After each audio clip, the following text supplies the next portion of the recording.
I would like to start my presentation. Thank you very much for introduction. So my name is Hiroyuki Enomoto of the Arctic Environment Research Center, National Institute of Polar Research, NIPR in short, in Tokyo. And it is very much appreciated to have this opportunity to present our activities.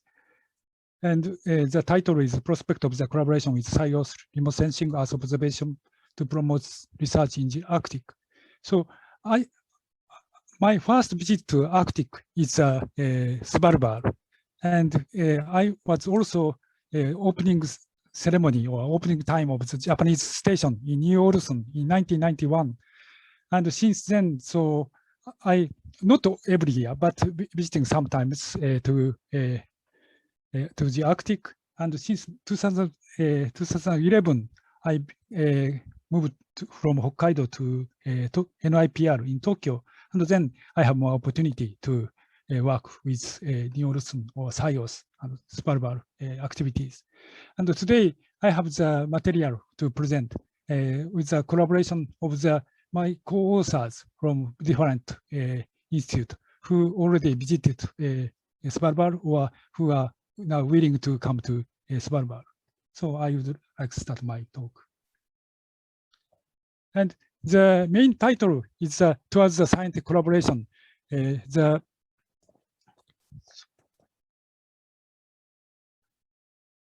So international research collaboration, inclusion of new technology, data exchange, and capacity building of researchers. And that is a very good way to integrating our knowledge and collaboration or the very quickly changing Arctic environment. And then Svalbard has realized this as a place of international cooperation. And SIOS is a very good example to and made many challenges and implemented many practical actions. And our institute, NIPR, has also a special function. We have our researchers, our own research activities, but our institute is so-called Inter-University Cooperation Research Institute.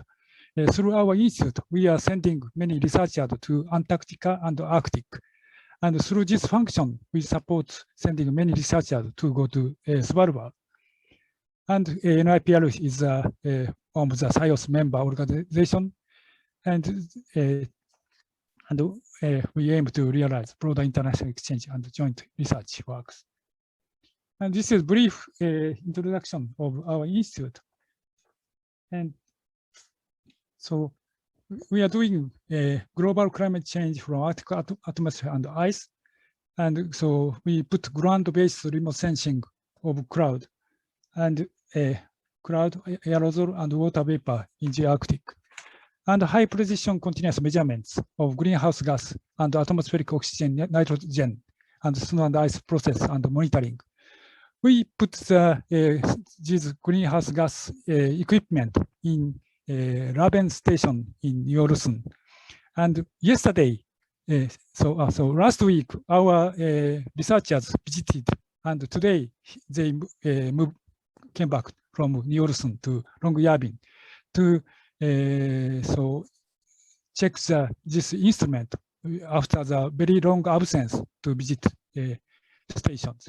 And we are now trying to automatize this equipment, but it takes still some times.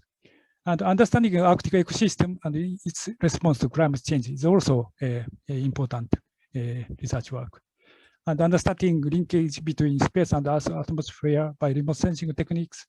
This is including upper atmosphere physics researchers. And so this is our institute research work. And then NIPR is now leading the national flagship project. So this activity started from since 2011, about just 10 years. From 2011, Japanese government supported this big national flag project, including 300 researchers and many universities. And NIPR is leading this big project. And the first one is Green Arctic climate research project 2011 to 16, and the ARCS project, ARCS Challenge for Sustainability, is ARCS, is 2015 to 2020. And now we have the ARCS 2 project, which started last year. And we are implementing advanced observation, forecast, and contribution to society. The component of society industry is a new action in this project.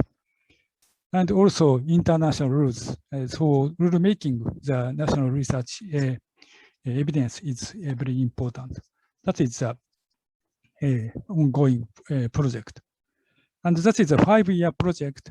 And now is the second year. Last year, we very much problem to visit the field station.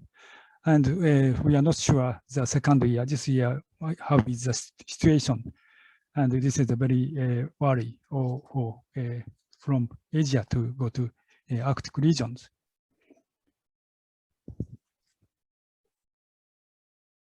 Sorry. The right-hand side, you will see the map of the Arctic. And our interest is linkage between Arctic region and middle latitude, or Japanese weather, or global climate system. And I show the pointer.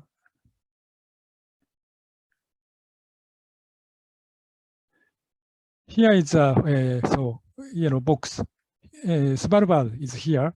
It's a central and high Arctic region, and connecting the terrestrial zone in Arctic Circle zone. And the research work in this area is very unique because such a very high latitude area, and Atlantic section, and we have done many research work in Pacific section, and so connection to Pacific and Atlantic, and high latitude to middle latitude, and from west to east is such a very large interest we have in Arctic with Arctic region and Svalbard. And ARCS 2 project has utilized these infrastructures, stations, vessels, and satellites. We have been visiting New Orleans in Svalbard since 1991, and so entered the unique community in there, and recently joined the SIOS. And research vessel Mirai is the right-hand side is available for oceanographic research work, and also for the meteorological research work. We made the comparison, so combined integrated observation, including Mirai zone launching, and also New Orleans intensive atmospheric zone launching, and a very good result connecting those places. And we are doing also black carbon measurement in these yellow dots. And Svalbard is a very important, so New Orleans is a very important site, and other sites are also doing black carbon measurement. We are combining those information. And right-hand side middle, JAXA is supporting the project by providing satellite data, and the data is available through the Arctic Data Archiving System. Prepared this ARCS project, so ADS in short, and the data is serviced for the world. And right below Arctic Data Archiving System is not only the archiving capability, but we use that data for the field observation gap collaboration, and for future planning or evaluation of the previous research work. And the visualizing, and so as a working place function, ADS is very useful. So you can please visit once this Arctic Data Archive system.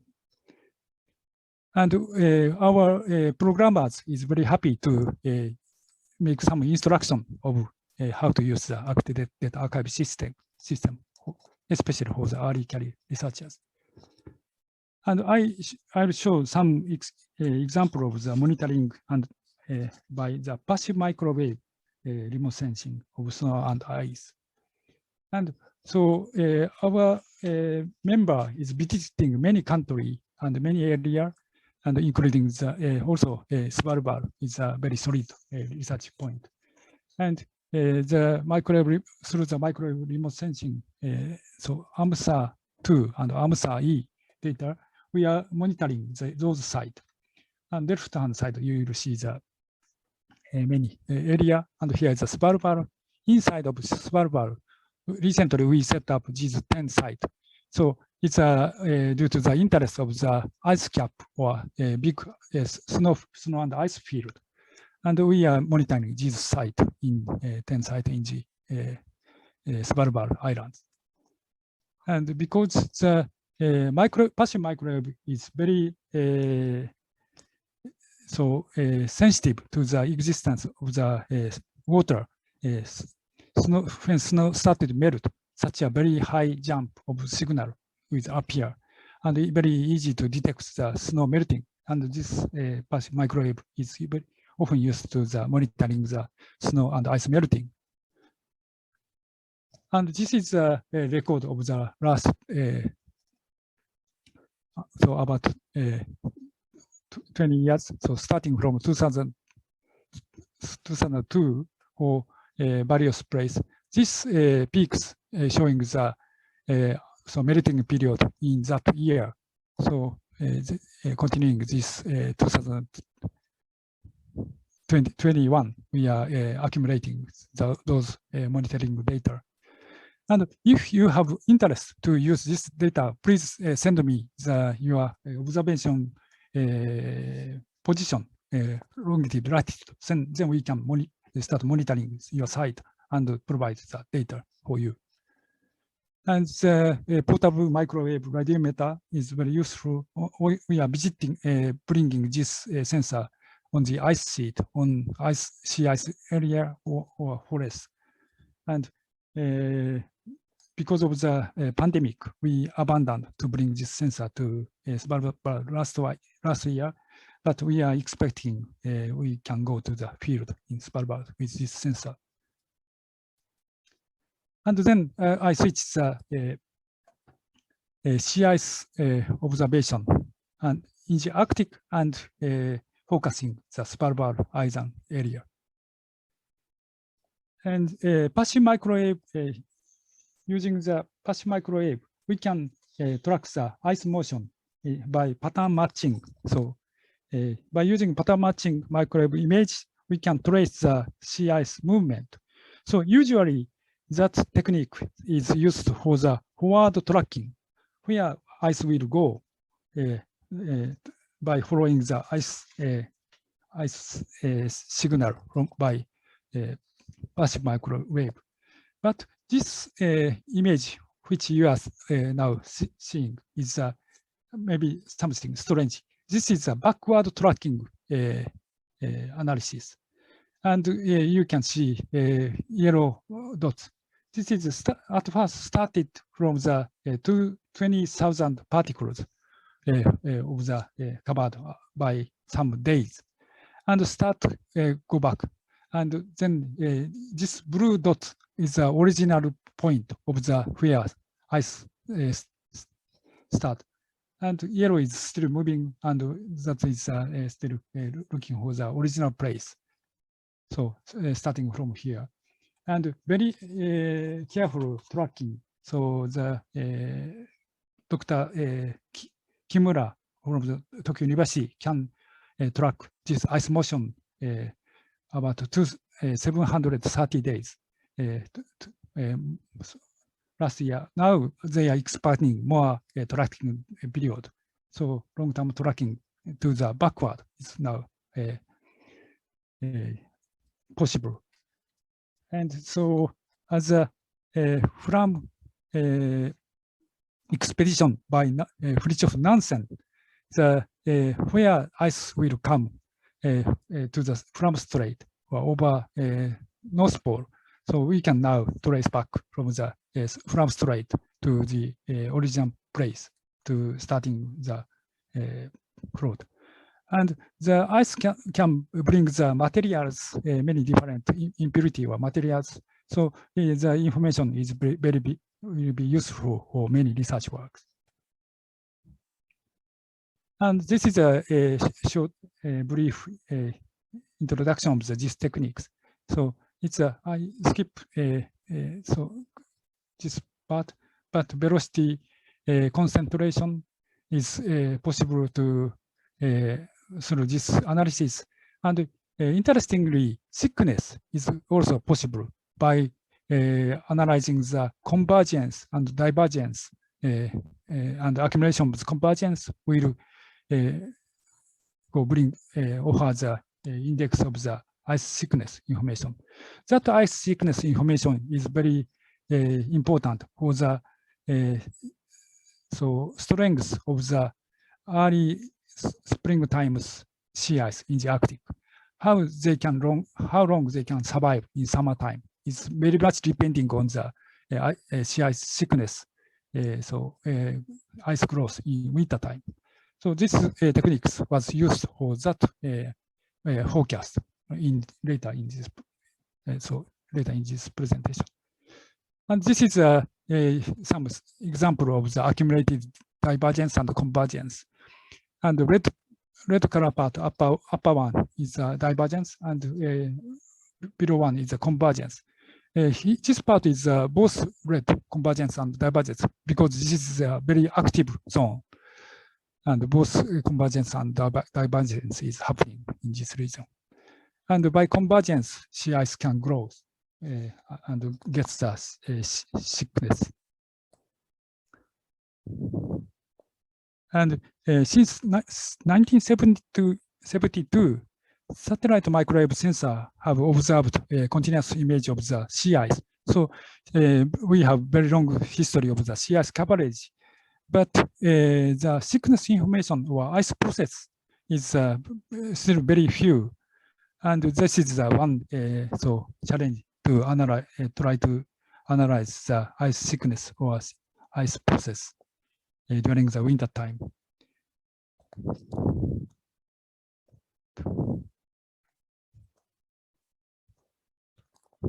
And this is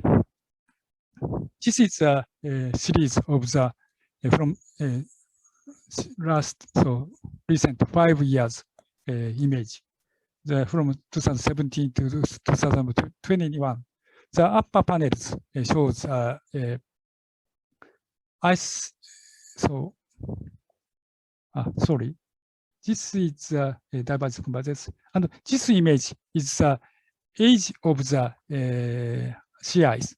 So by tracking the sea ice, so this analysis can offer how long this ice has traveled.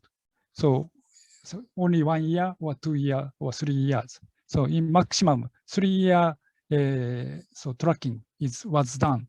And red color shows the 3 years history from the start of the birth of ice. And the red part is older ice. And this older ice part is very much will reflect the sea ice condition in the end of June in the previous years. So this disappeared part and maintained sea ice part is the age of the older ice. So this information, older ice or young ice, is important for the forecasting the summer conditions. And I show the every year the detail of the every year.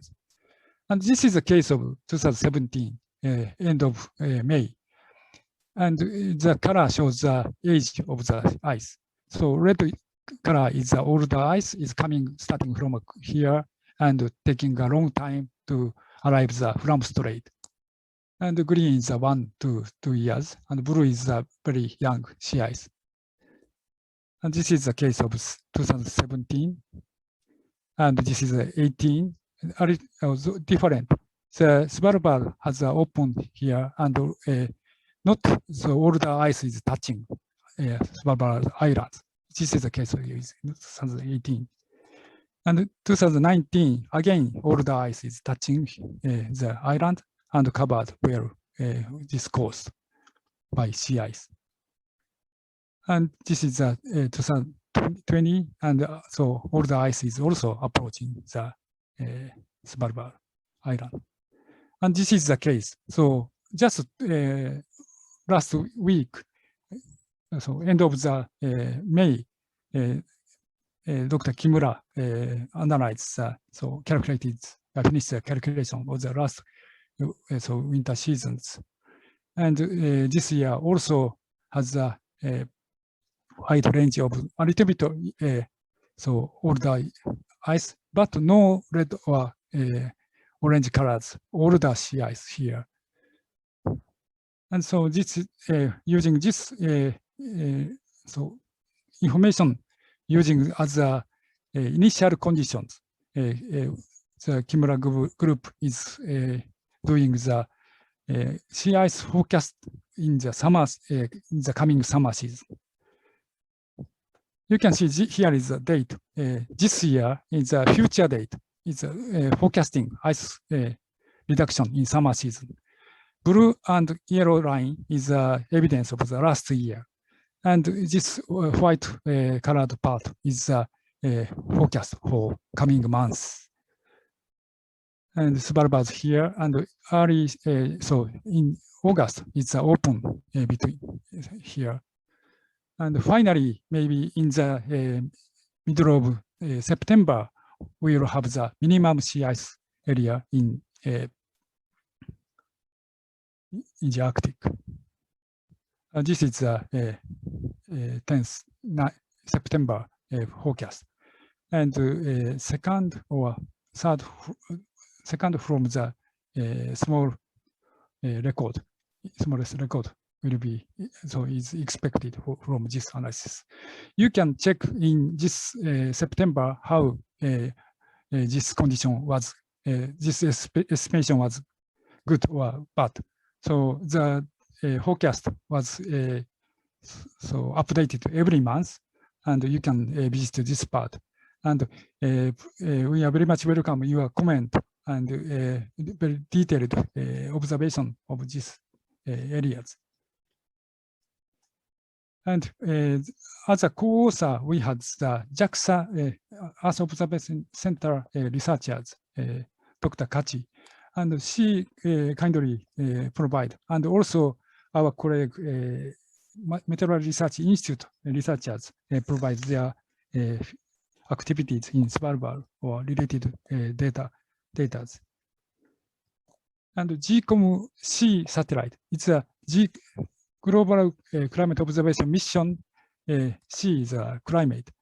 GCOM has a water satellite and climate satellite. Climate satellite has a visible sensors, spectral sensors, and they are providing the snow cover and albedo information and snow grain size, and also snow impurity observation using this GCOM satellite. And this is some example of the product. SGLI is a naval sensor, and this is snow and ice coverage, and grain size, and surface temperature. And so they have also a product of impurity.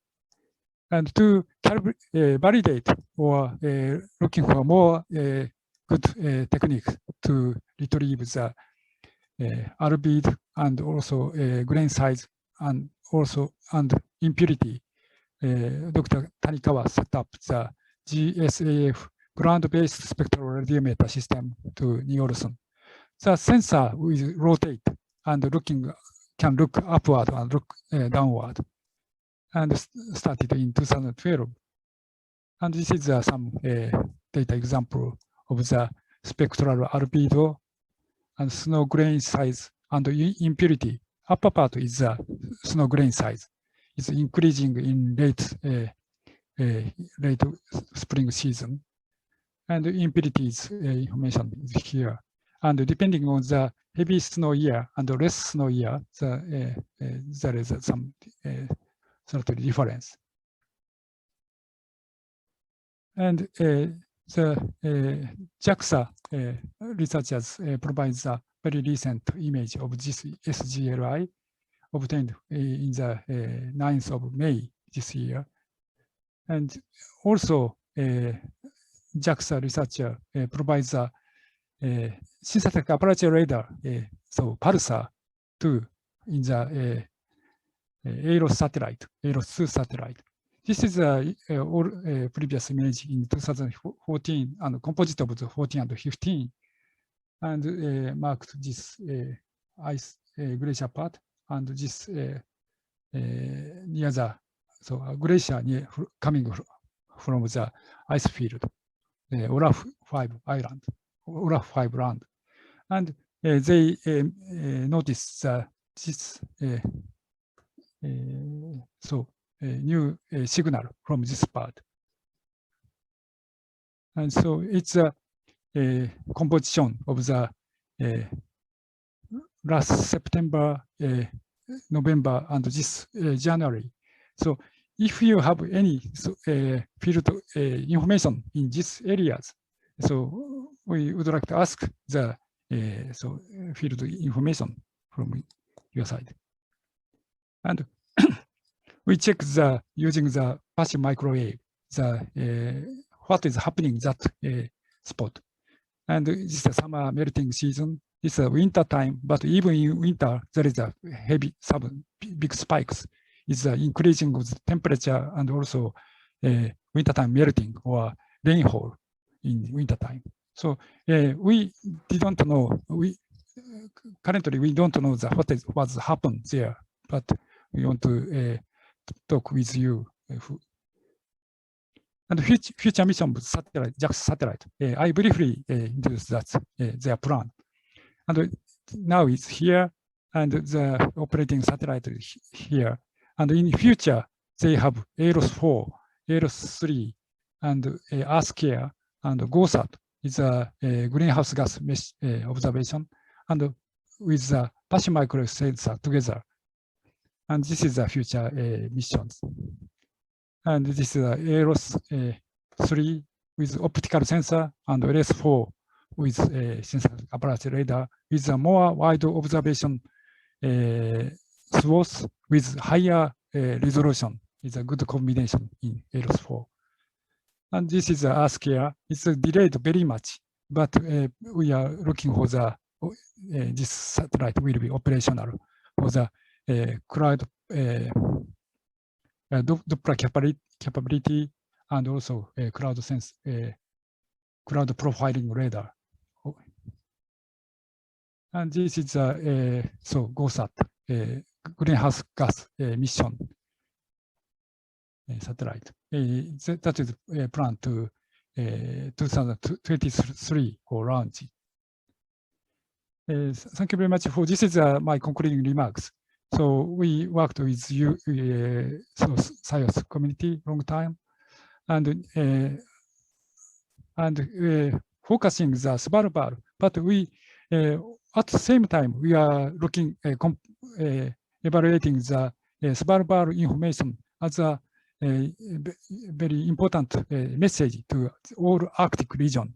So we are switching Svalbard regional science and Arctic global science. And recently I joined many European Arctic research meetings. And so I mentioned, recognize many very European, has a EPB or many Horizon 2020 project, many advantage. And we want to, Asian scientists want to find some collaboration with that European infrastructure project and people. And COVID-19, thanks for SIOS last year for many analysis and action against the pandemic. And that is still a problem. And we also joined your discussion. Thank you very much. This is all of my presentation. That's okay. Yeah. Yeah. It's always when you don't see it yourself. Thank you very much for inviting me.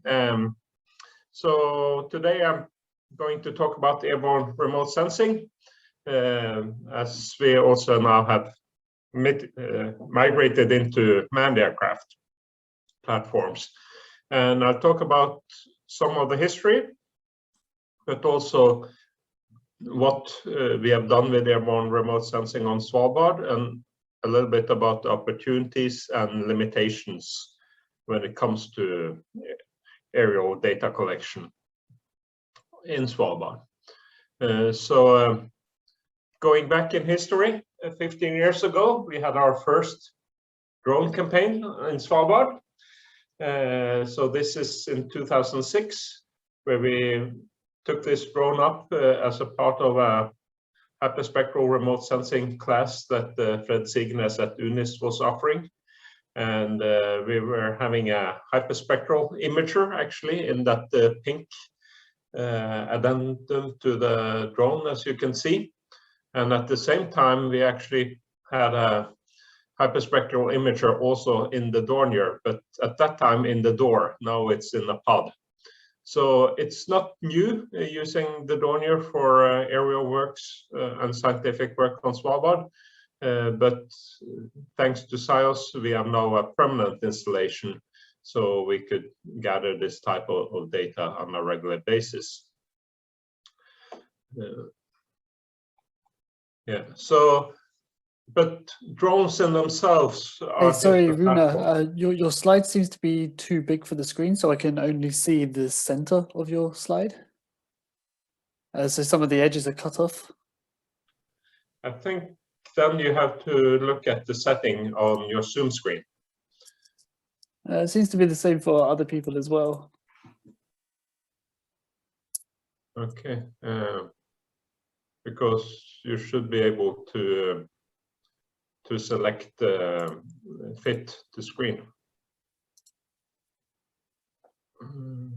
Because at my place it's only, let's see.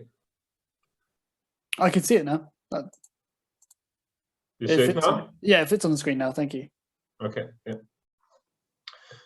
So, yeah, drones is just a platform for having sensors and gather data.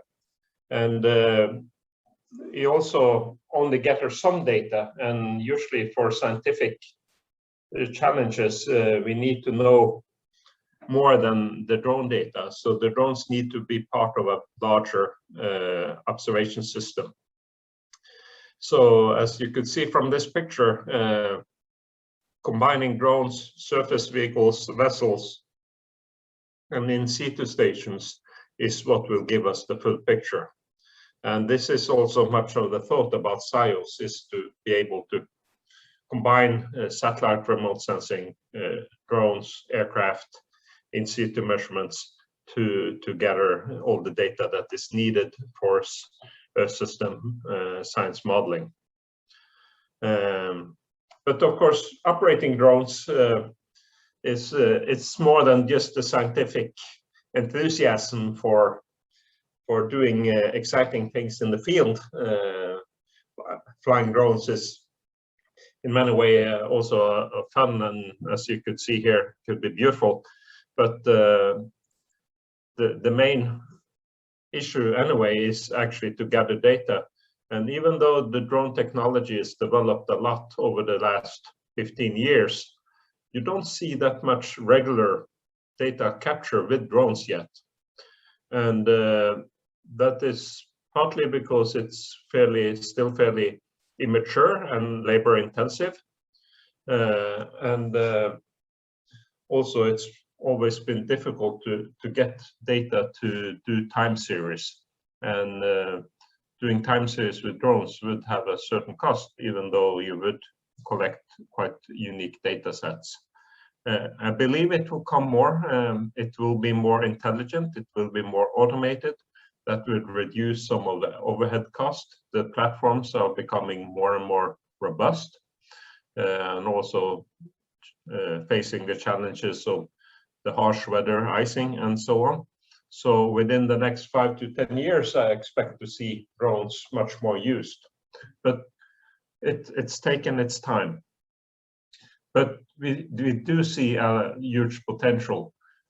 These rings you see on the map here on the circumpolar, this shows you how fixed-wing small drones with that you could get up with a range up to 2,000 kilometers, how large of an area you could actually cover.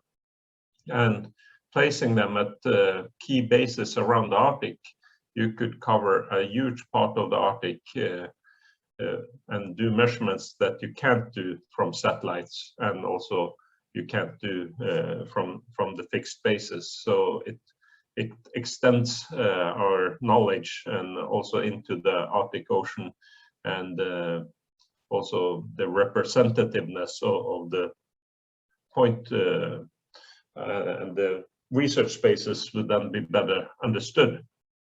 Drones is particularly useful, for example, for atmospheric science and in situ measurements, which you can't really do from satellites yet. You can do something, but not as accurate as you can with drones when it comes to aerosols, aerosol composition, and distribution, both horizontally, vertically, and concentrations.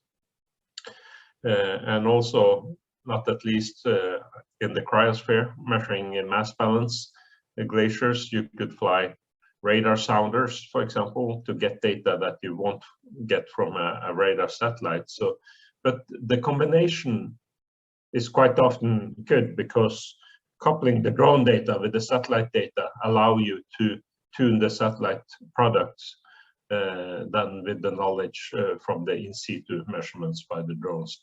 And the drones also have the added advantage of not having the same footprint as fieldwork with snowmobiles or in situ measurements flying in with, for example, helicopters. So combining all from the point measurement to the scale of satellite gives a lot of opportunity, and it's only barely been tapped so far. And also the regulations now is starting to open up, so this could actually happen much more easily and on a regular basis.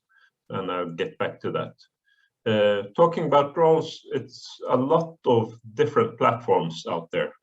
When we started in 2006, no one knew what a multi-rotor drone was, because there were no multi-rotor drones on the market. But today, if you talk about drones, multi-rotor is what you're talking about, but we shouldn't forget the potential also of fixed-wing drones, because the endurance and the range of these are much, much larger than the multi-rotors, but the multi-rotors do have the advantages of not needing a landing strip and much easier to deploy. So they have different properties and advantages and disadvantages, and having the right combination and getting the right drone for a job is an important part of designing a measurement system. Getting onto regulation. As of January 1st this year, Norway adopted the common EU regulation in 2 categories of drones, the so-called open category below 25 kilos. There are many subcategories here, both on legacy, but also for the new, and requirements for competence vary then with the risk, perceived risk for different sizes and types of drones.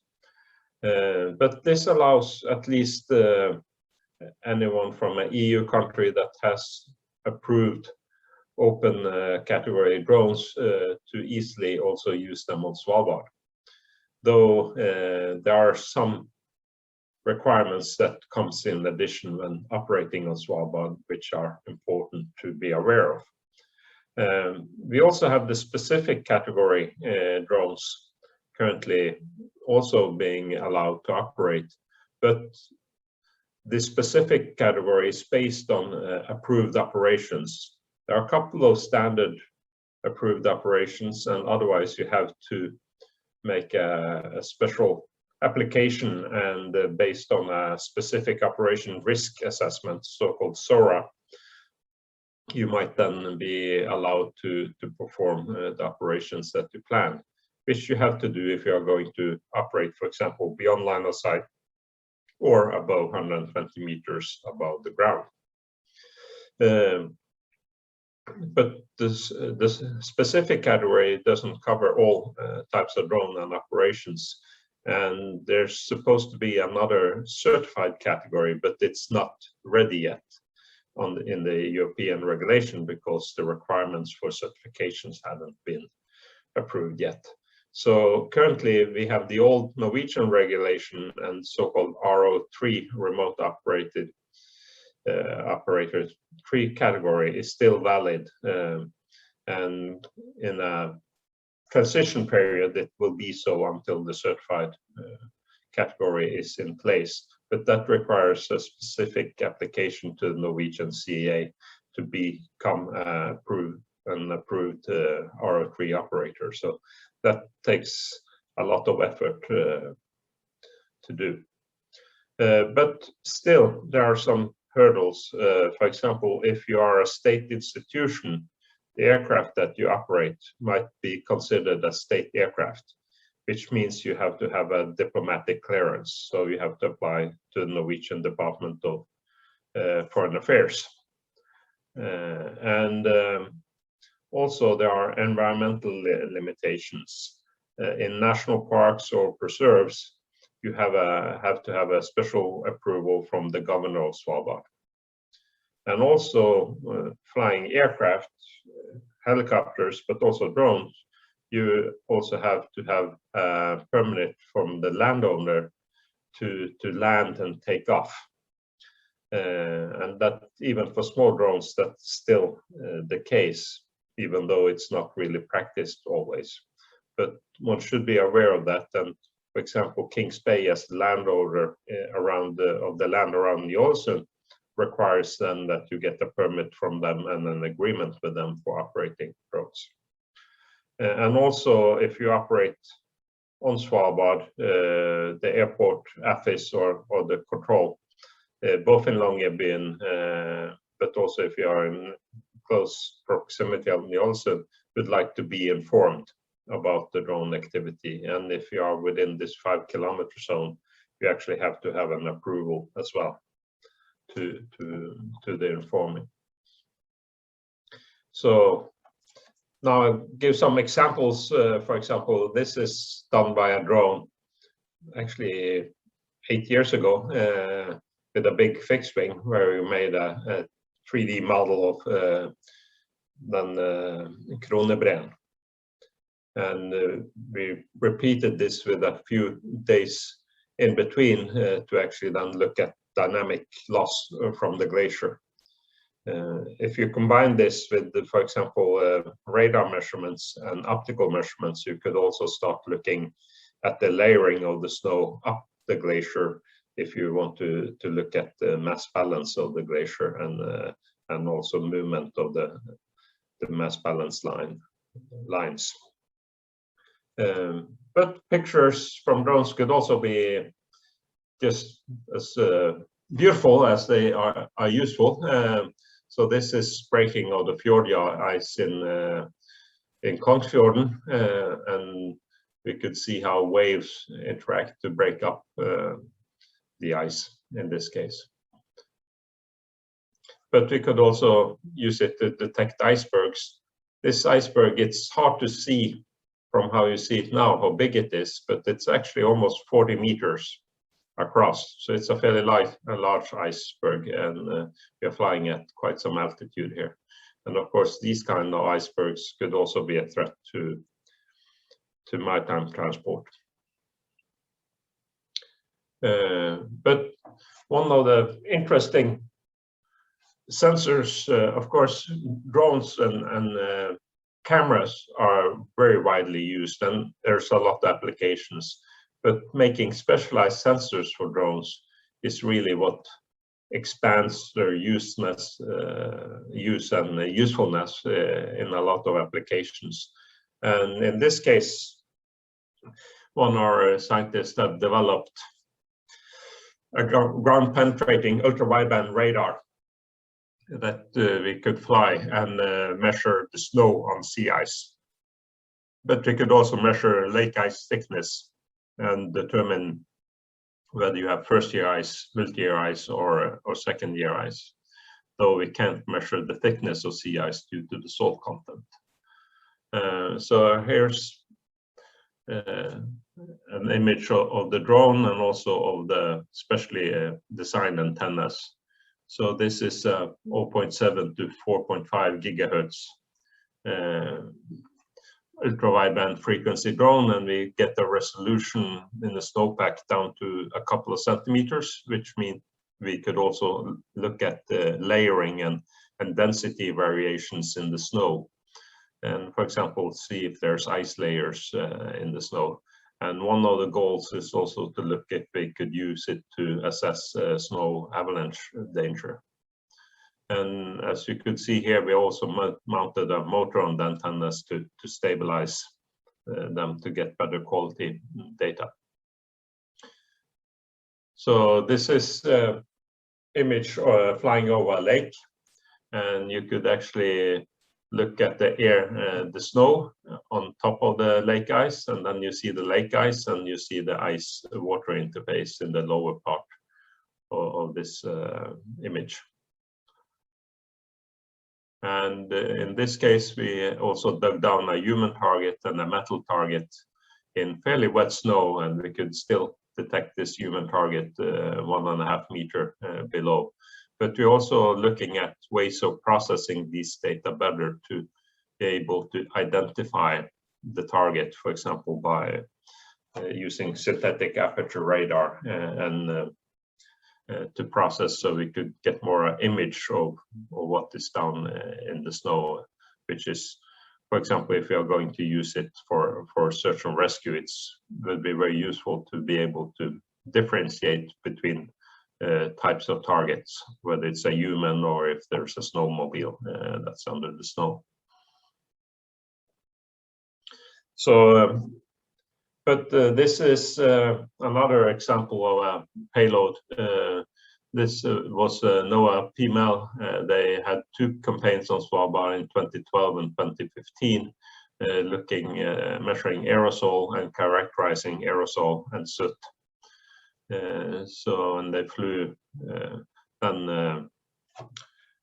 profiles from the ground and up to 10,000 feet or 3,000 meters. So we could actually then measure profiles through the boundary layer and up to the free atmosphere, which is useful. And we could also do it at different points. So we did it above Ny-Ålesund, but also further downstream to see, for example, how the topography and the turbulence caused by that helped mix, for example, the transported soot, but also to compare it with models like the FlexPark model on identifying the sources of soot coming up to Svalbard.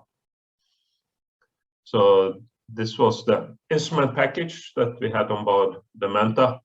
So it was a particle counter, aerosol light absorption sensor, a filter sampler, so we could actually take home and analyze the chemical composition of the aerosols, and also a temperature, humidity probe, and optical size distribution measurements as well. And in addition, we also had upward-looking radiometer, so we could look at the radiative properties. So here you see them doing profiles out at Brugge, and also flying transect at different heights above Ny-Ålesund and into approximately to Kronebreen. And here's an example of a profile achieved during those flights, and this has been published by Bates et al.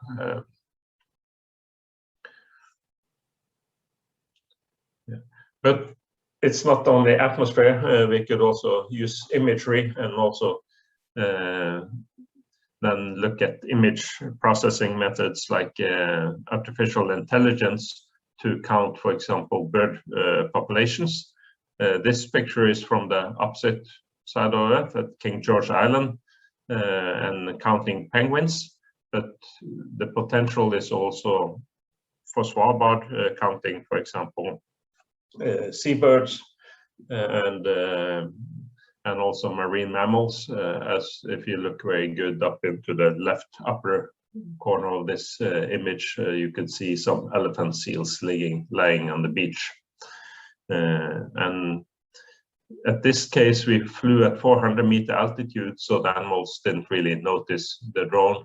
And that is also one of the big advantages with drones, is that they don't make much sound, and you could study wildlife without disturbing them, which is a problem with manned aircraft.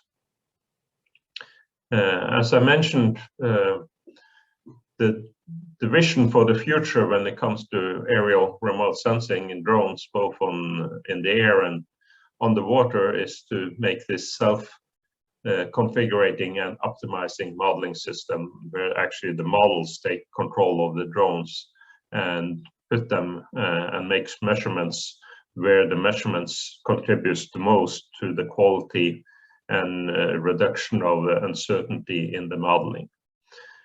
So combining drones, satellites, put these data into the models and then feed back to intelligent mission planning. In this way, we will have an optimization cycle instead of a normal linear measurement system, which is traditionally how we construct observation systems today, is just to place them at key places and list them there still. And we have used experience to estimate where they would be most useful, but one don't have that dynamic possibility to adapt to the situation at any given time. There are some requirements for this to work, and one of them is that the data is flowing in near real time, and the other is that the assets and the drones you use can move within the time frame of what you are studying. So this is, to make this work, you have to have a system software on board, a middleware that also then condense the data, transports the data into where the models are and can use them and adapt them, and also then get the data back again for controlling the drones. So this is a system that we have developed for doing that, and currently are using both on the Dawn here and the drones that we operate on Svalbard. And this is also going to open source, so most people that are interested in using this, so that we could easily collaborate with other institutions as well. So this is an example of real-time analysis on board the aircraft, where we have a small graphical computer on board, 256 kernels, and we could actually then identify and estimate the size distribution of the sea ice in real time, and we could send the statistics back when we don't have the bandwidth to send the real video feedback in real time. And this is an example where we combine ship radar with drone imagery, for example, to support ice navigation.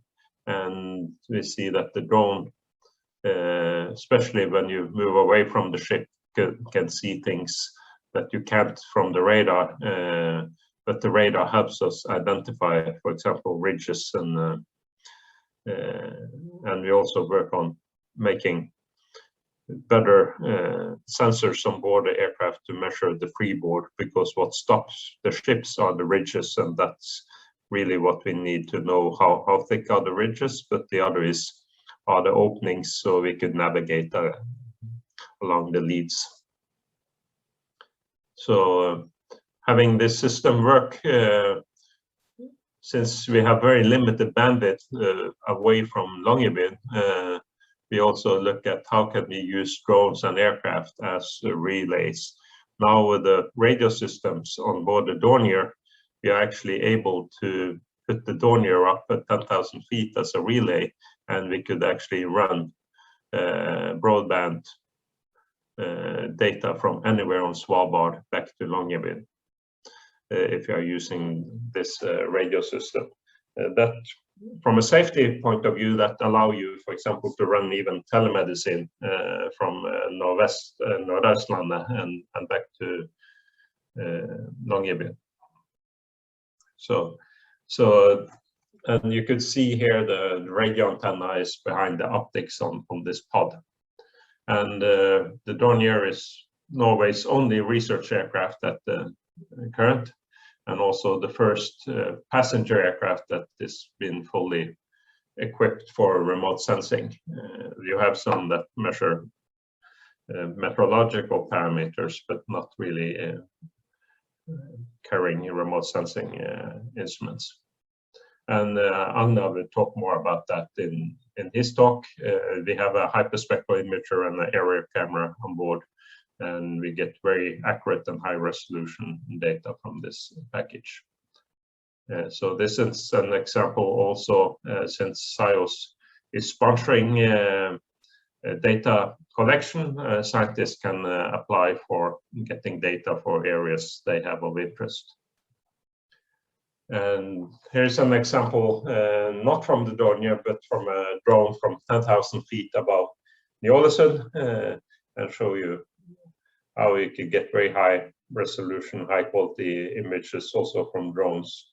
And it will be a very useful mapping. You could say advantage of drones is that it's fairly low cost to have them over a long period and do regular measurements, but also with the Dornier now fixed at Svalbard, it's possible to get aerial data on a regular basis at a much lower cost than has been available before, when you had to get the aircraft up from somewhere in Europe or from the US or Asia, and then you only had short campaigns. Now you could get also data distributed in time. So why are all these aerial sensing activities happening now, both from drones and from aircraft, not before? Well, there are some enabling factors that have come into play the last few years. For the first is sensors becoming less expensive and smarter, and computers are much more powerful, so you could actually then compute in near real time and distribute data, which haven't been possible. Navigation technologies are much better, that especially for enabling drones, and communication networks with bandwidth for real-time data flow. That is still a bit limited, but with the new satellite networks coming online over the next couple of years, it will really make a new world for for the use of drones on Svalbard. Yeah, so I will give a brief overview of the airborne campaigns we had last year and the plans we have this year.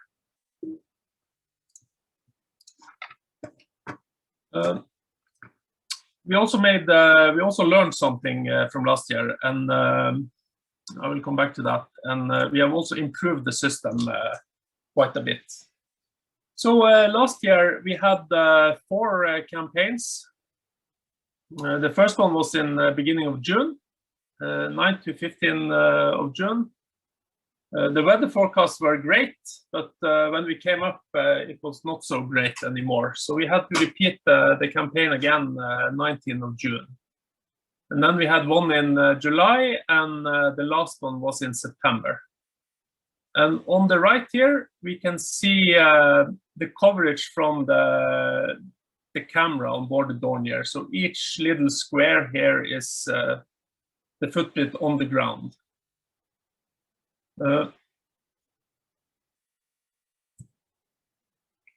So I will say something about the data because there's been some, I would say it has been very difficult to get a hold of the data. Currently the data is on NIRD. Some of you already have an account on NIRD, but I think the plan here is to synchronize this data with a folder that SIOS has on Dropbox for more people to get access to this. So on NIRD, if you log into NIRD, there are two into this folder here, the project NS9530K. There are two folders, one raw data, and they are structured in campaign name, for instance, 2020-07-17, the date of the flight, and then instruments. There are two instruments here, phase 1, which is the medium format camera, and the high specs, the spectrometer. So the phase 1 data is stored as raw IIQ images. We have a processed folder. There is a file there, merge shapefiles.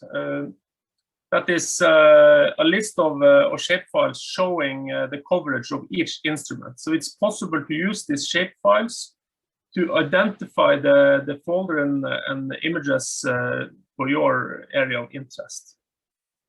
And same organization, the campaign name, and then we have a folder called phase 1 JPG, which is just a basic export of the raw images. And then in this folder, there is one important file, which is called phase 1 extrinsic txt. And this contains the post-processed metadata for each image. So I know some of you have already used this data in Pix4D directly. There are metadata in each image in the EXIF, but this is not post-processed. This is the data that was stored during capture of this of these images and doesn't have the same accuracy. And then there is this folder called high specs. So currently there are no high specs rasters. The high specs data is stored as rectified point cloud, which points to the raw data. So it's possible to use this point clouds to generate a raster, which is shown up here.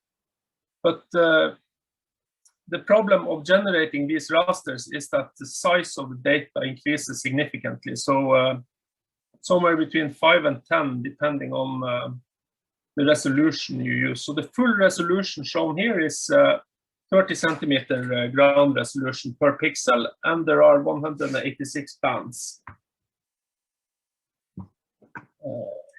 Yeah. Okay, so for 2021, we had quite a few applications for data. And we have prioritized terrestrial applications, which we believe has a high probability of success. So not much transport out until the area of interest to maximize the amount of data we capture. So these are the areas that we have selected for this year campaigns. They don't show the detailed flight plans. They are just rough areas. And the idea is to have meetings with the PIs in, I think it was 2 weeks, Søreide. And our plan this year is to complete all missions in August. Probably this will be 2 campaigns, depending on the weather, of course.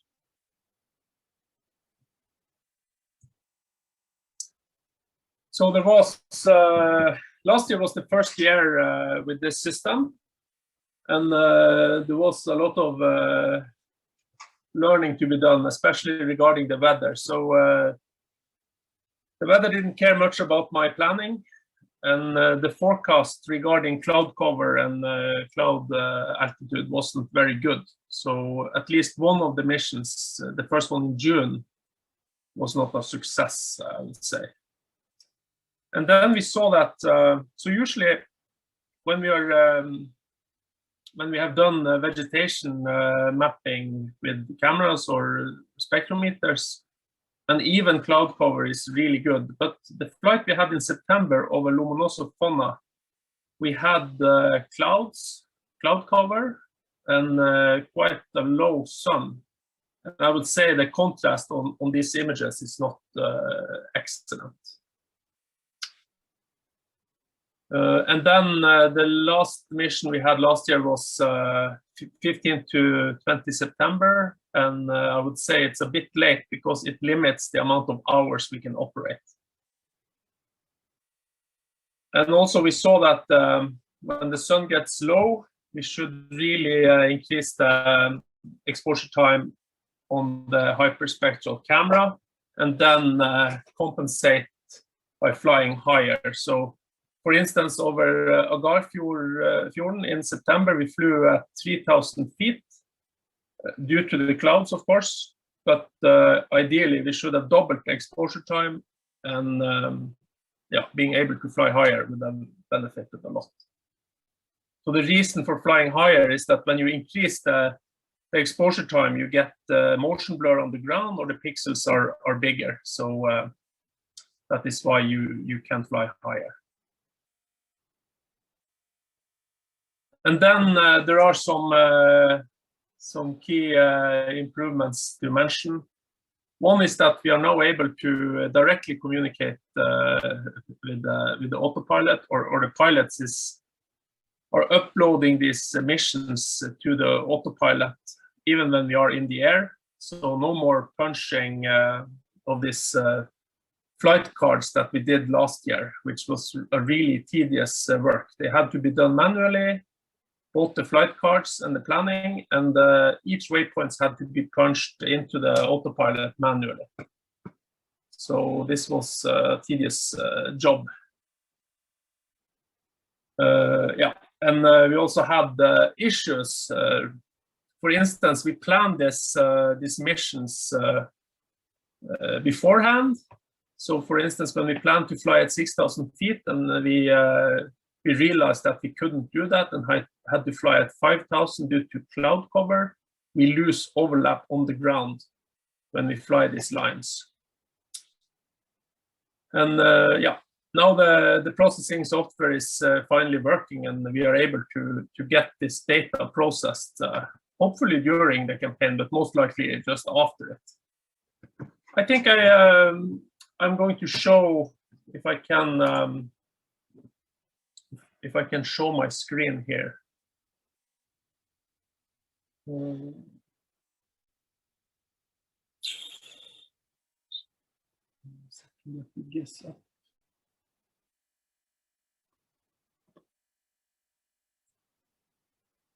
So let me know, Sheena, if you can still see the screen.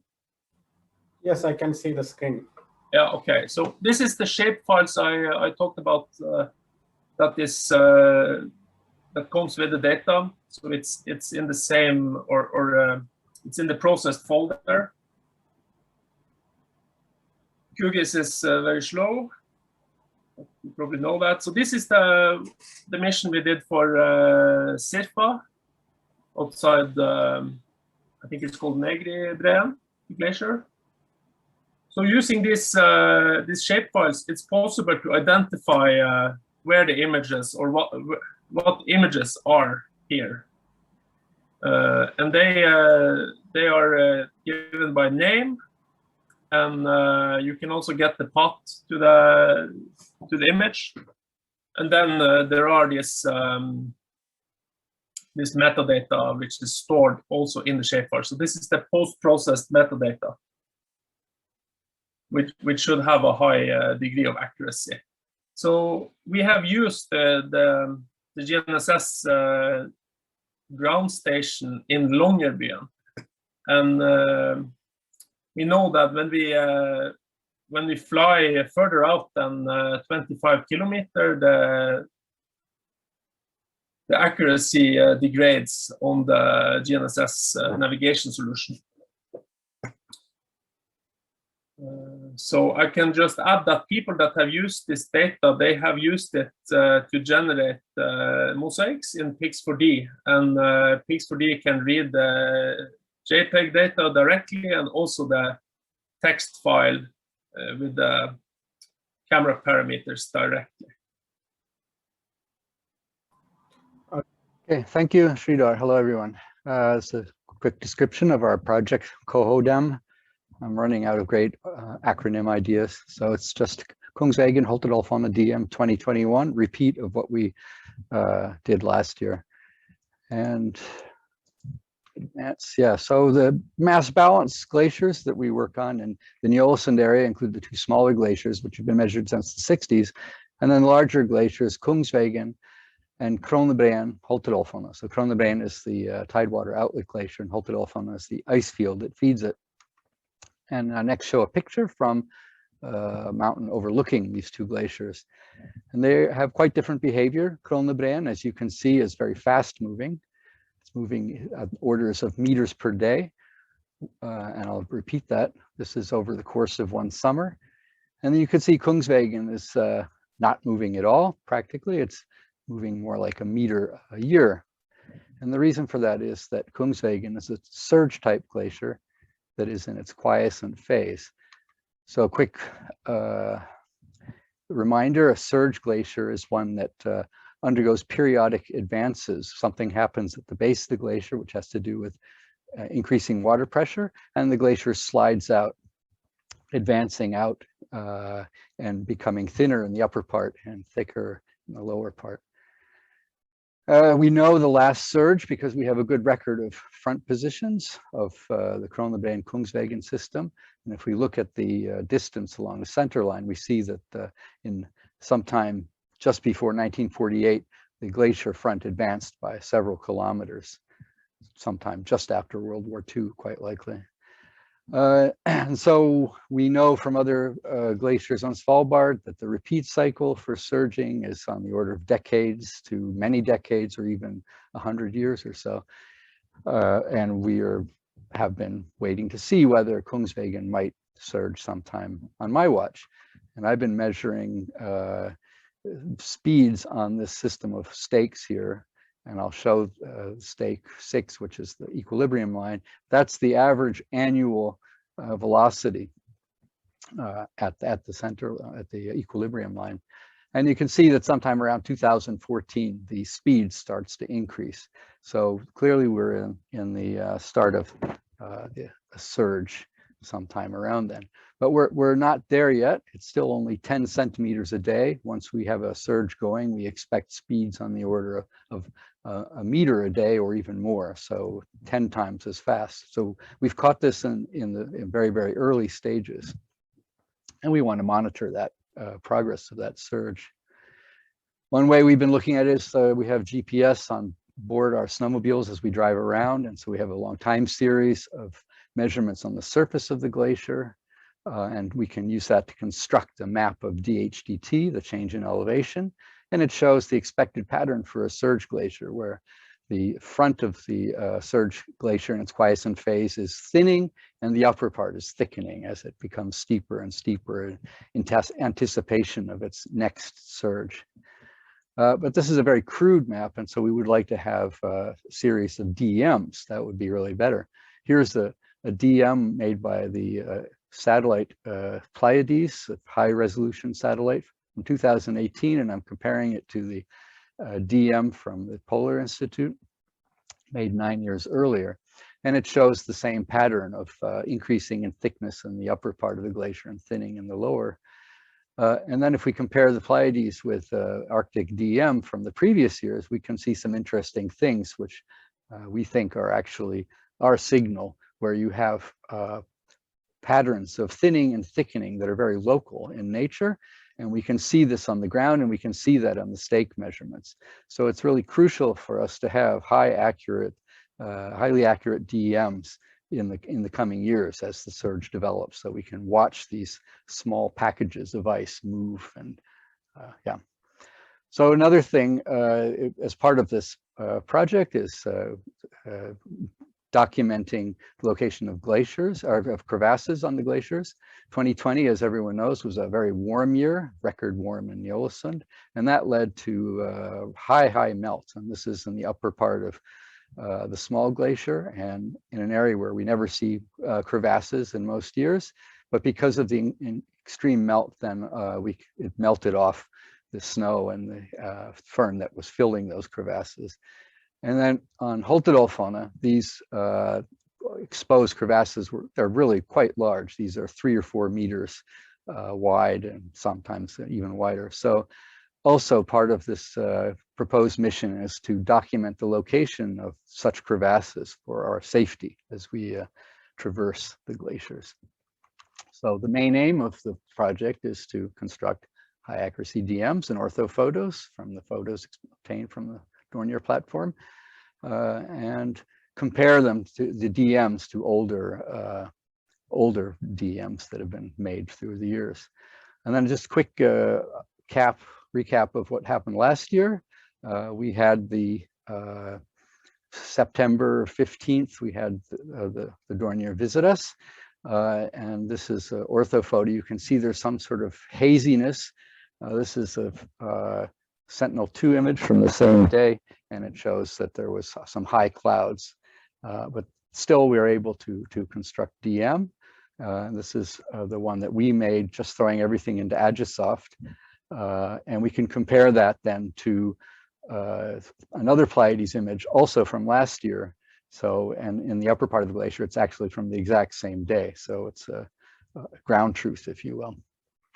And then this is the difference of our DM that we made, just throwing everything into Agisoft without any further guidance. And you can see it's not so great, but this is the DM that NORCE made. And it still has some patches that could be fixed. And so we are working at the moment on analyzing the photos. So briefly, that's our project. So I will echo a little bit of what Jack presented, because we live a little bit east and downwind from Ny-Ålesund, and this is the eastern large ice field Lomonosovfonna on Spitsbergen. Veijo, your slides are quite bigger, so can you fit into the screen so that we can see the full size? Mm-hmm.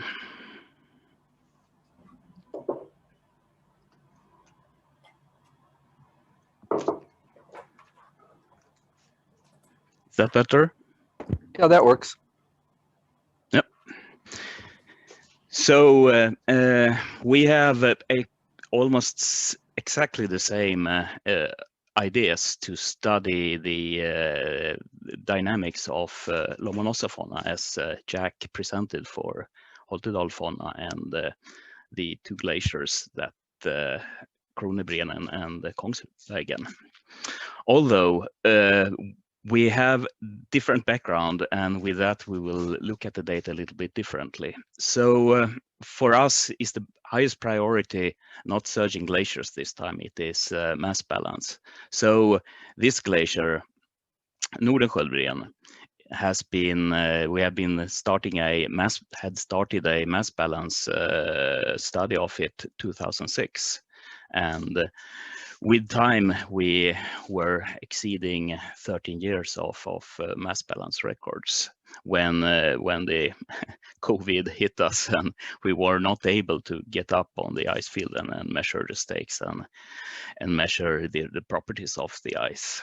So this rescue operation by SIOS, by flying the Dornier over the ice field, was very attractive for us. We signed up, and as Agnar presented, there were also a flight on Lomonosovfonna at that time, where we were flying first for optical measurements of photography in order to make a DEM. And then from that DEM, we would be able to reconstruct the geodetical mass balance from the glacier, since we have a lot of geodetics from the surface in this area from ground-based operations.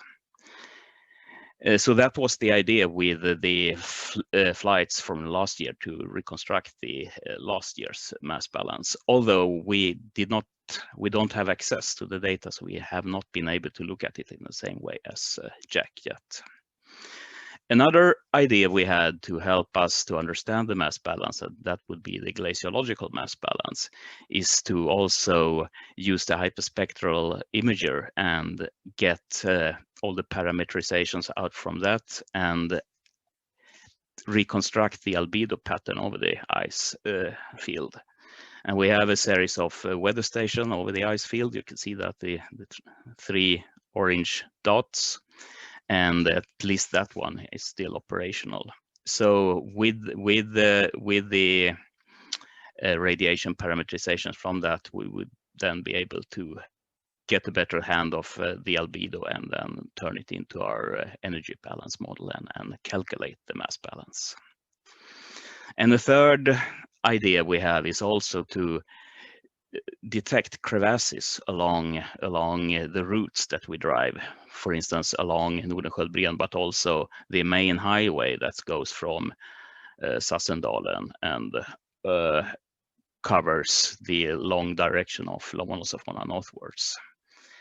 And we have not been able to do that of the reasons I said, but we started another project with a master student, Monica Havrylak, who look at the Sentinel imagery to detect visible crevasses in this area.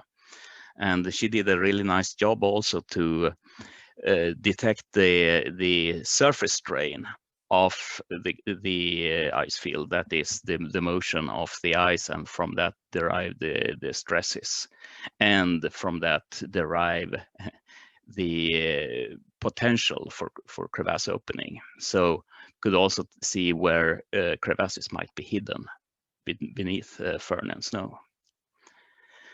So that is all from us. I thank you for your attention, and I thanks Agnar and the Dornier crew for gathering the data for us. Thank you. So yes, I'm very grateful for this opportunity with the Dornier flights. We have a project called De-icing of the Arctic Coasts, critical or new opportunities for marine biodiversity and ecosystem services. And as you all know, there is a lot of things going on with the climate change. So we have less sea ice, and we have increased terrestrial runoff and significant coastal erosion. And here you see a picture from Landsat, and you see all these impacts on the coastal environment, which alter the fluxes from land to sea, both the timing, the magnitude, and also the character of the particles. And this have implication for the coastal marine food web and the whole ecosystem there. And very tricky to study since it's so dynamic and so local.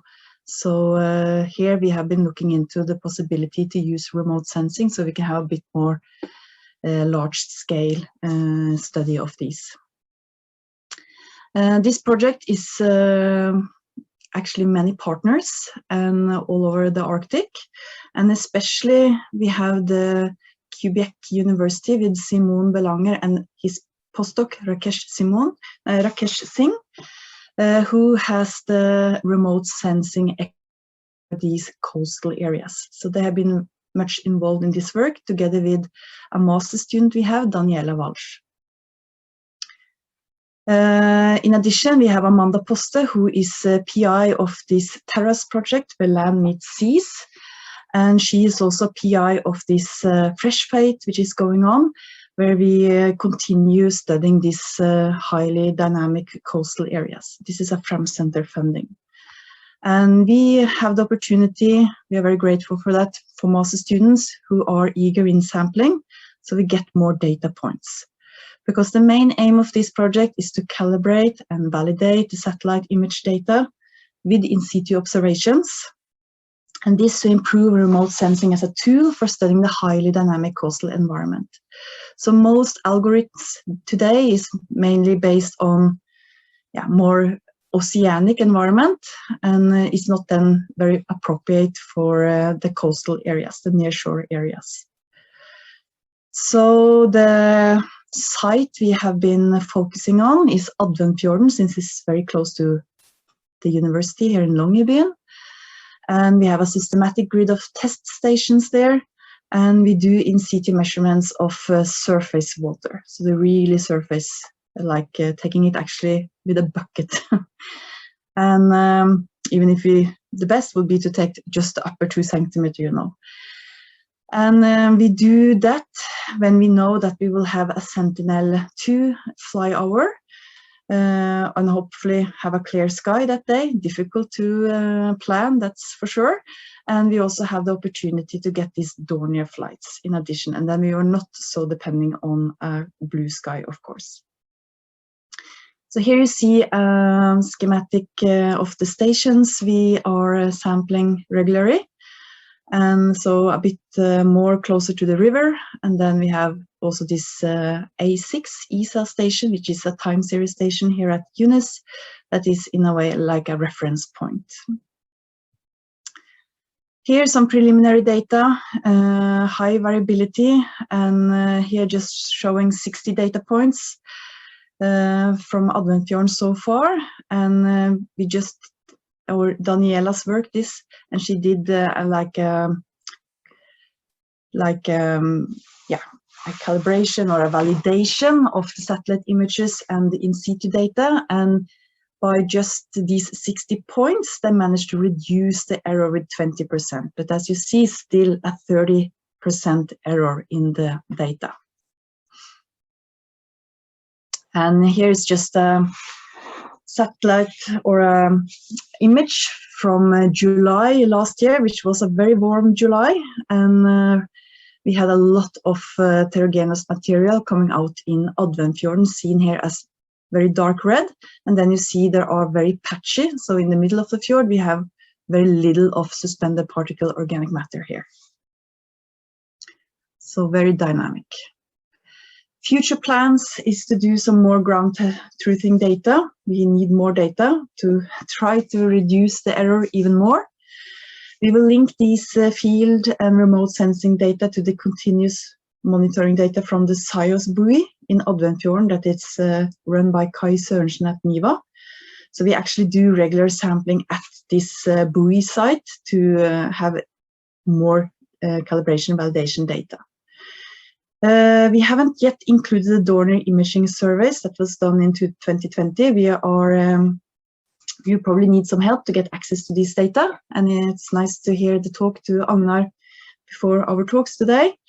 And this will actually be helpful to get even more points for improving the algorithms. And in 2021, we have been so lucky to get allocated some time with the flight. It's just by the airport here, and that's also convenient. And we hope by the end of the year to then, or even sooner, to submit this for a publication in this remote sensing special issue that SIOS is heading. And this year, the campaign will be in August, and we hope to coordinate, or that it fits with the student course we have in Arctic Technology and the AOV that Martin Ludvigsen from NTNU is using in this course, because this can be programmed to sample surface water in a, make a nice coverage of the Adventfjorden. At the same time as potentially we have the Dornier flyover, or if we have this blue sky, to get even more data points. So here's just an example here with a depth profile, but we will in a way aim for this just surface campaign to get as many points as possible in the surface. Here is some preliminary results for chlorophyll A and using a Gabi algorithm. And what we aim is that we in future can make this monitoring of Svalbard and see how it changes when it comes to different parameters here, like productivity, chlorophyll A. This is like an average over the year or the productive season. We can't get satellite images during the dark season. and the same for the suspended particle matter, SPM, and also for the sea ice. So this can be like a useful tool for coastal monitoring in Svalbard in the future. This was also acknowledged in a conference we had, or a workshop we had, that remote sensing, we need more effort to, in a way, use these tools or powerful tools more. And you can read more about this in this CES report. And I think that was it from me. Okay. Yeah, I want to present to you this SIOS InfraNOR project, automatic system for monitoring vegetation and environmental seasonal changes on Svalbard. And the last part, using hyperspectral data, is because we also want to apply the data from the Dornier aircraft, which they gathered data from 2020 and 2021 will be.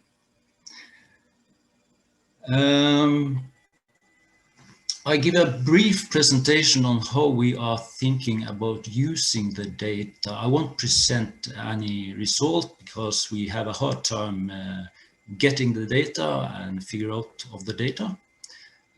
So this is a stage we have to get to later on. Maybe many of you don't know the ASMoVEn project, so I will spend one slide on explaining the project as such. Let's see.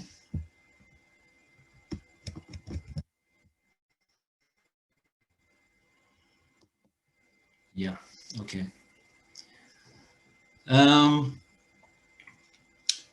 The project is based on REX, which we have placed in the Holtedahlfonna area, and the main point with this is to monitor vegetation changes during this project period. We have 10 racks that have a base equipment, one NDVI sensor mounted on the rack, a combined soil temperature and soil moisture sensor, and also an ordinary RGB camera mounted on the rack. And the racks are distributed among the most common vegetation habitats in the Nordenskjold land. And we also wanted to cover the gradient in terms of habitat, like the soil moisture and snow cover gradient. In addition, we also have one landscape camera placed up in the valley of Holtedahlfonna, cover some part of our study area, but not all of it. And this is the plan to get data on plant community level. This is also an ordinary RGB camera. So this is rather cheap equipment to establish. Yeah, this is the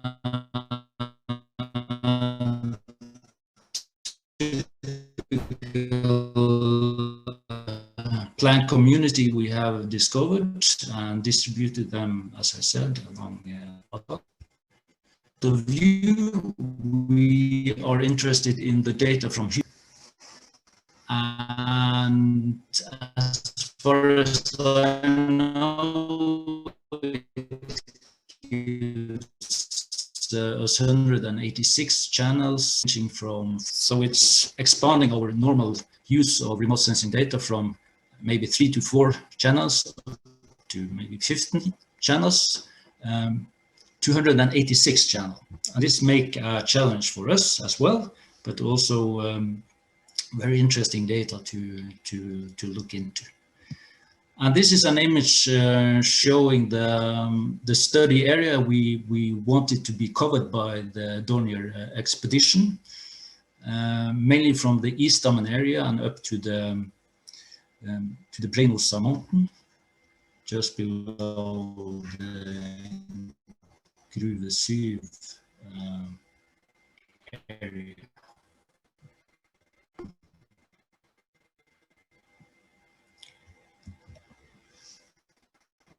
I'm paying access to the data now until actually the end of April. I managed to get into the data. And okay, we got the 2020 data, and we also got support for the getting 2021 data as well. So there will be quite a lot of data available to us. The problem is that the data is a little bit difficult to access for us. I saw the structure for research data, but I had a hard time to figure out what kind of data actually were there. The graphical interface a little bit difficult, structure, and also a little bit lack of accompanying metadata, to my mind. And also there was quite a lot of huge files to download, so it would take some time for us to download them as well. When it comes to the application from ASMoVEn and how can we use the data, I think there are two main applications here. The first is the classical way of using satellite data, and it's for the classification purposes. But also for plant and environmental feature extraction. That's the second part of the use of these data. So first we want to use them to upscale from plot to landscape plant community level. And hopefully we can identify all and map all the major plant communities, at least those 10 we have been distinguishing. So this established map would then be the basis for what we can compare it to concerning the satellite remote sensing sensor like the Sentinel-2 and the Landsat, and also the hyperspectral satellite sensor NMAP.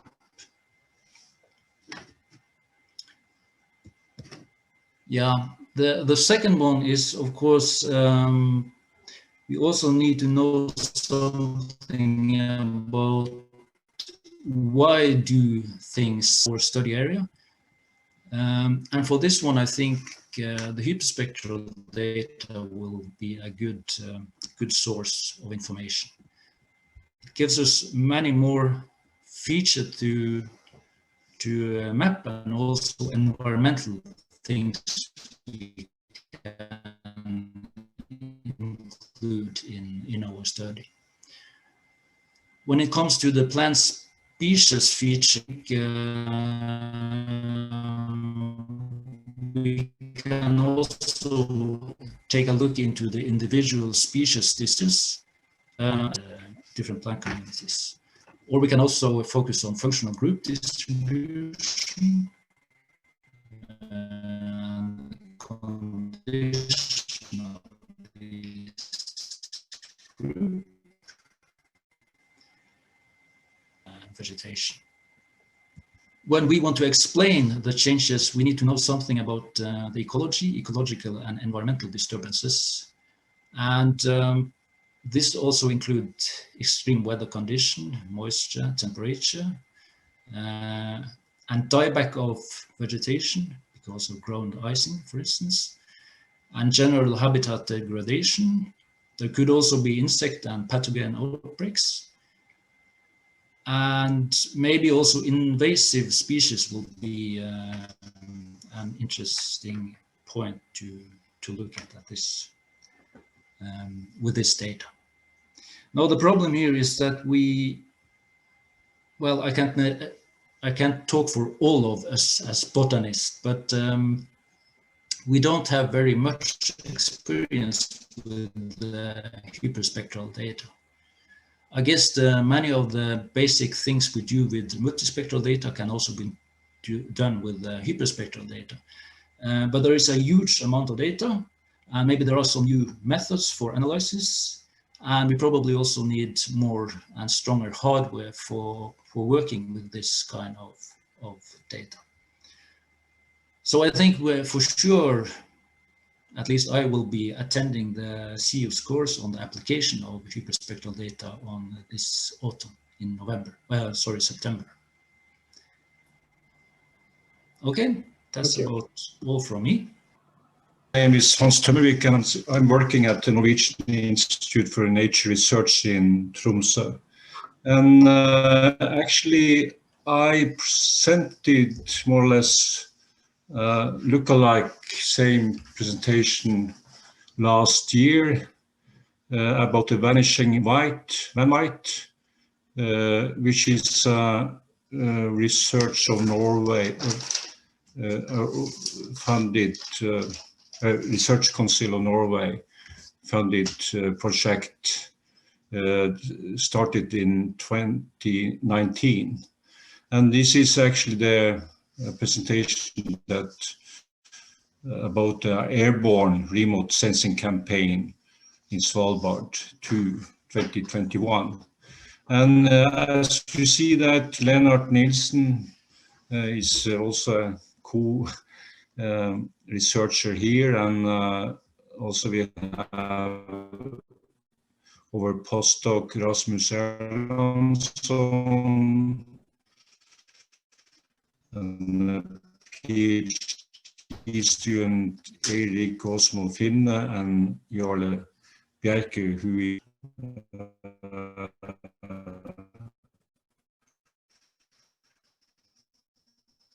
and researchers there like Ragnar Maineni at the Boston University, and also with Peking University, Shillong PR. Yes, and actually the rationale of the van white is that the Arctic and Alpine lands reflect much of the incoming solar energy, a process known as albedo, which contributes to the cooling of the Earth.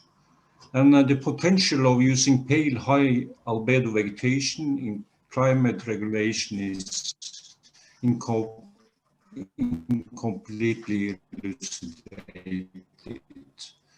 And van white targets these chemical and geochemical features of the Arctic and Qinghai Tibetan Plateau with regulation services within socio-economic framework.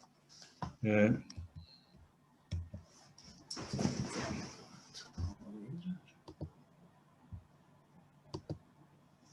project consists of 5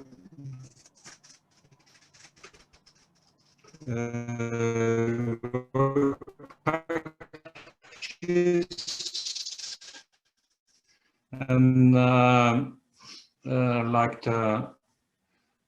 you see on the screen now, I think China and Norway, and also including Lennart Nilsen.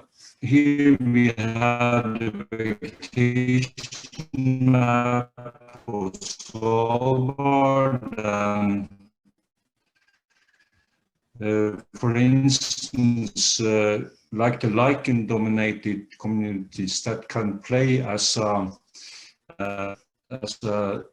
contribution to, in order to less than 0.6% of the area,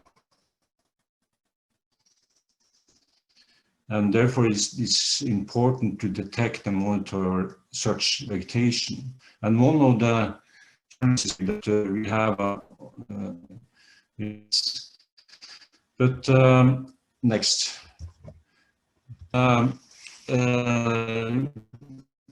Last year we had this same week the Dornier campaign was going on.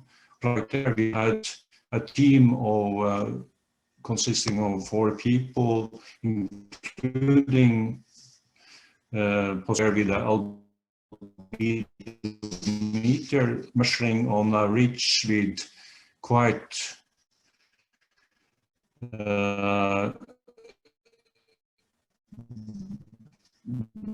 large abundance of lichens.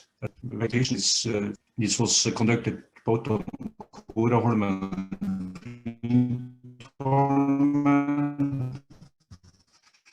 and included NDVI measurements,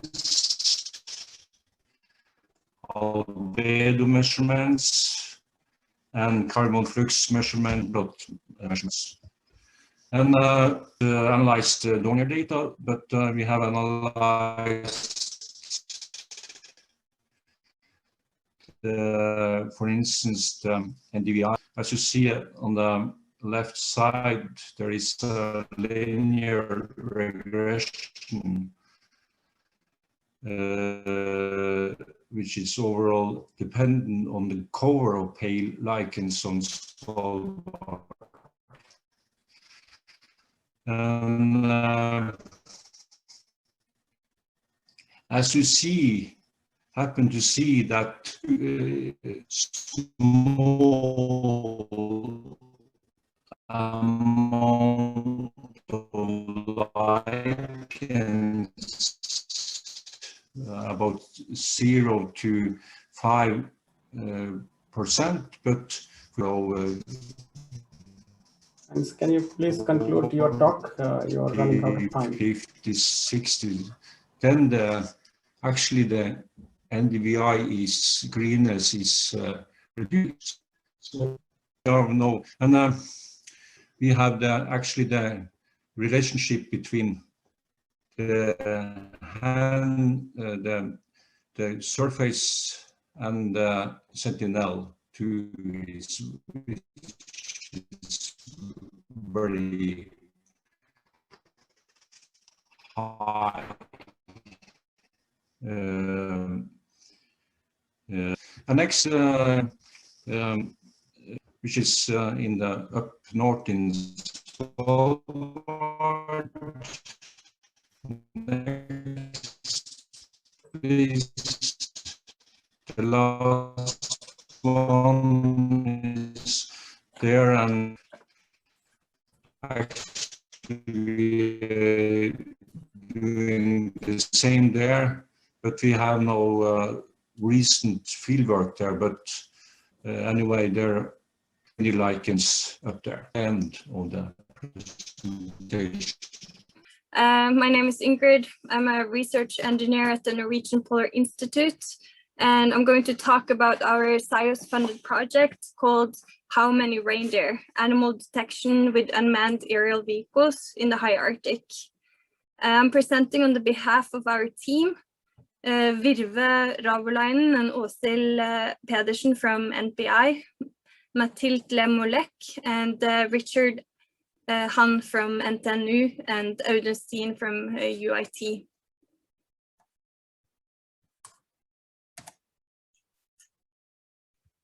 As many of you know, Svalbard reindeer is the largest herbivore in Svalbard, and it influences vegetation processes in the landscape by fertilization and grazing, and is therefore considered a keystone species in the Arctic.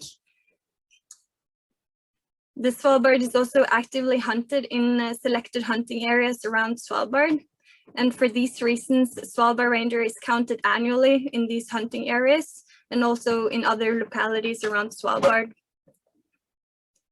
The governor of Svalbard sets hunting quotas each year based on how many reindeer they have counted prior to the hunting season, while researchers use these population counts to investigate how density, age, and gender distribution are affected by things like weather variability and resource competition. Since the abundance numbers generated will contribute to harvest quotas and for research purposes, it's very important that these numbers are generated each year are accurate. The methods that we use today is mostly from helicopter and on ground. Here's an overview of existing and proposed counting methods in Nordensjøland. A Svalbard reindeer count by the governor of Svalbard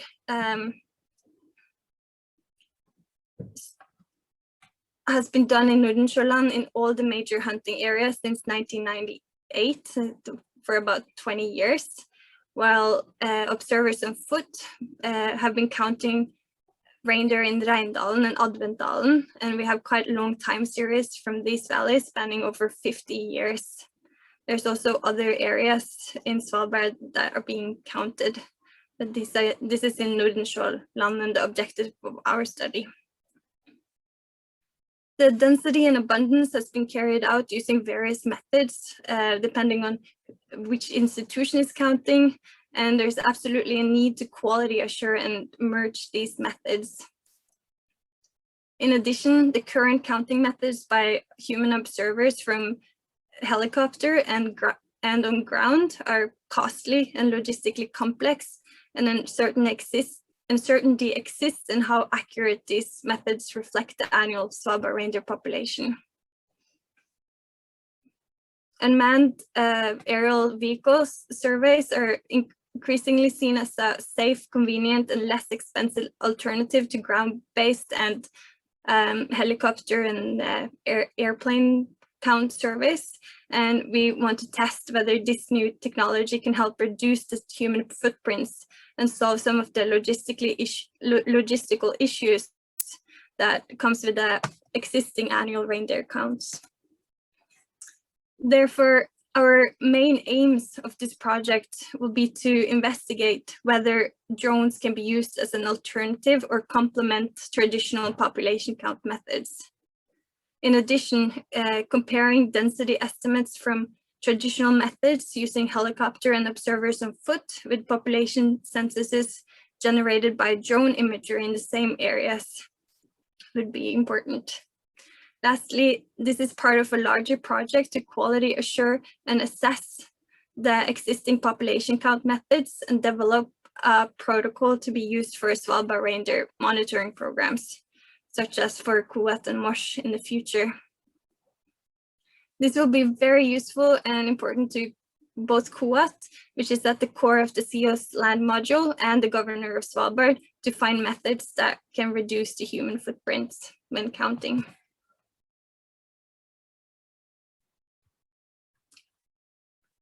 Animal detection methods using unmanned aerial vehicles have already been successfully deployed for other animals in open landscapes, both in marine and terrestrial environments, such as for seabirds in Greenland, beluga whales in the Arctic, and large herbivores on the savanna and grasslands. Some work has been done on using drones for herd composition and herd size in caribou in Labrador, Canada, especially during the calving season when it's important to minimize disturbance from helicopter and planes. The amount of literature in this area has accelerated in recent years, and methods on how to accurately detect individual animals in semi-automatic ways of post-processing images using neural networks and training data has accelerated. But like other methods, counting animals from unmanned aerial vehicles has its kinks, for example, due to the small area that a drone can cover compared to the entire study area that we wish to cover. Simulation studies of ungulates from drones have shown that transect counts in blocks of the study area and within the visual line of sight can accurately and efficiently capture density estimates of deer in a similar way as total counts of an area. Here are some examples of reindeer and caribou captured from the air. The main image in the back there is taken using a GoPro during one of the helicopter counts by the governor of Svalbard in 2019, and it's about 60 meters above ground. You can see that you can see a reindeer and a reindeer carcass down in the lower left of the image.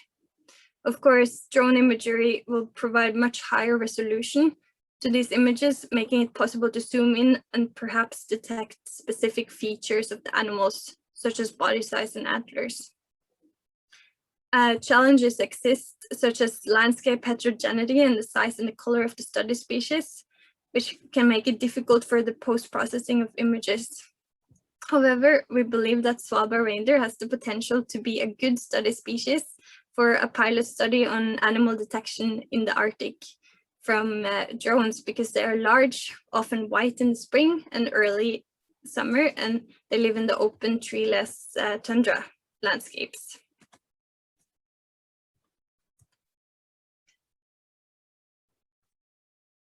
In this project, we will compare drone imagery to traditional density estimation methods using the distance sampling framework. Distance sampling is a group of methods for estimating density and abundance of populations and takes into account observer detectability. Our selected distance sampling methods is based on line transects. In this method of sampling, the data collected are the distances of the objects being surveyed from these randomly placed lines or points in the landscape, as seen with the red line on the figure. And the objective is to estimate the average density of the objects, such as the reindeer, where you need to collect the angle and the distance away from the line for each reindeer.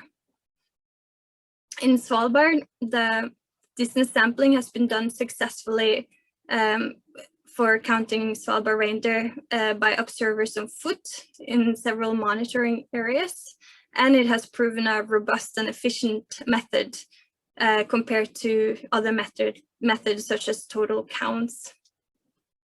The same method has also been applied for assessing the animal density from images taken with drones. For our project this summer, we will use the Mavic 2 Enterprise drone to assess the same area that the observers will do on foot.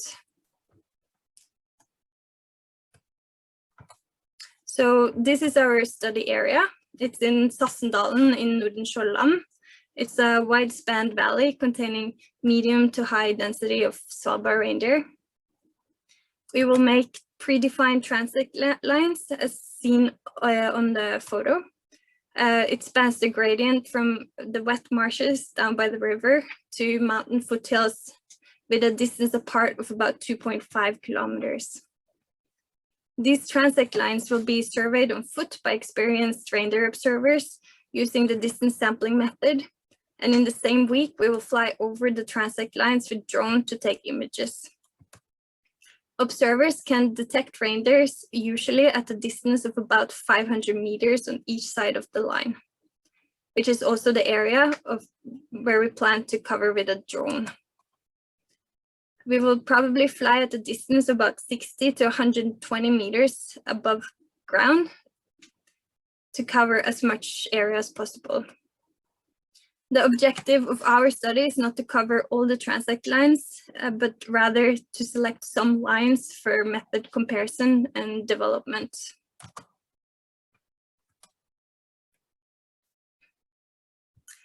Accurate counts of Svalbard reindeer will be very important for the governor in terms of harvest, setting out accurate quotas, and also for research community, since there's so many different methods existing at the moment.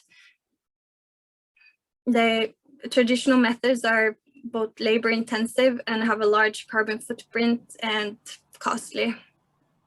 And since animal detection with UAVs have already been successfully deployed for counting animal population elsewhere in the world, we think that the Svalbard reindeer will be a good study species for this pilot study. This will be the first pilot study to test whether we can get reliable density estimations of Svalbard reindeer using drones in the open landscapes of Svalbard. Potentially, the use of drone technology could replace or complement methods that are already in use. The project contributes directly to the development of new technology and reduction of human footprint which is important to both SIOS and the QAT core of the SIOS land module.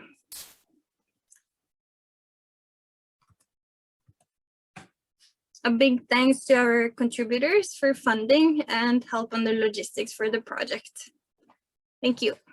So that's how I was introduced. I am the PhD student from University of Wrocław, and my supervisors are Mateusz Strzelecki and Łukasz Stachnik.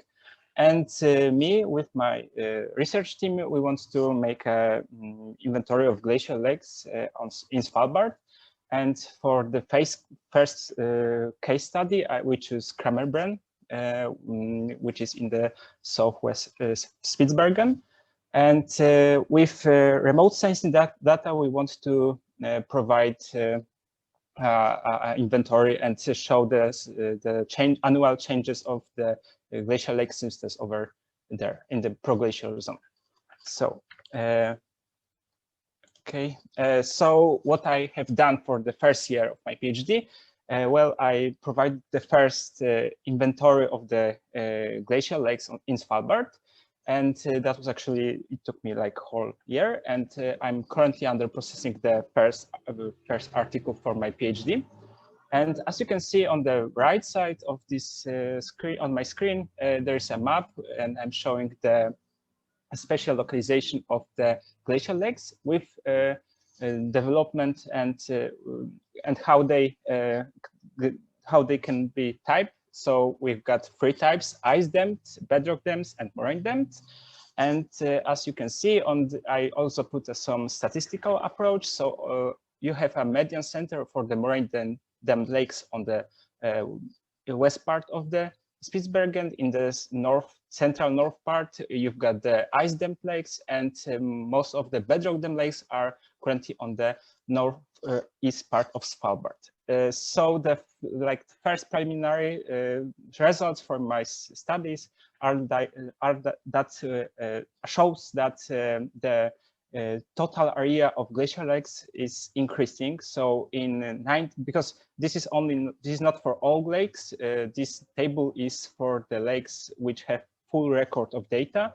So I was able to see them on the aerial images from the 30s of 20th century, then of the top of Svalbard from the of the 20th century, and also of Google Earth, which gives me the latest information about the status of landscape. So as you can see, of these lakes was in 90s, you've got 47 square kilometers, and the changes to the 2020 is plus 56 square kilometers of total area of glacial lakes. So it shows that the rapid development of glacial lakes is not only, maybe I will say it's also on the Svalbard, and that we can see the same things in the other polar regions around the world.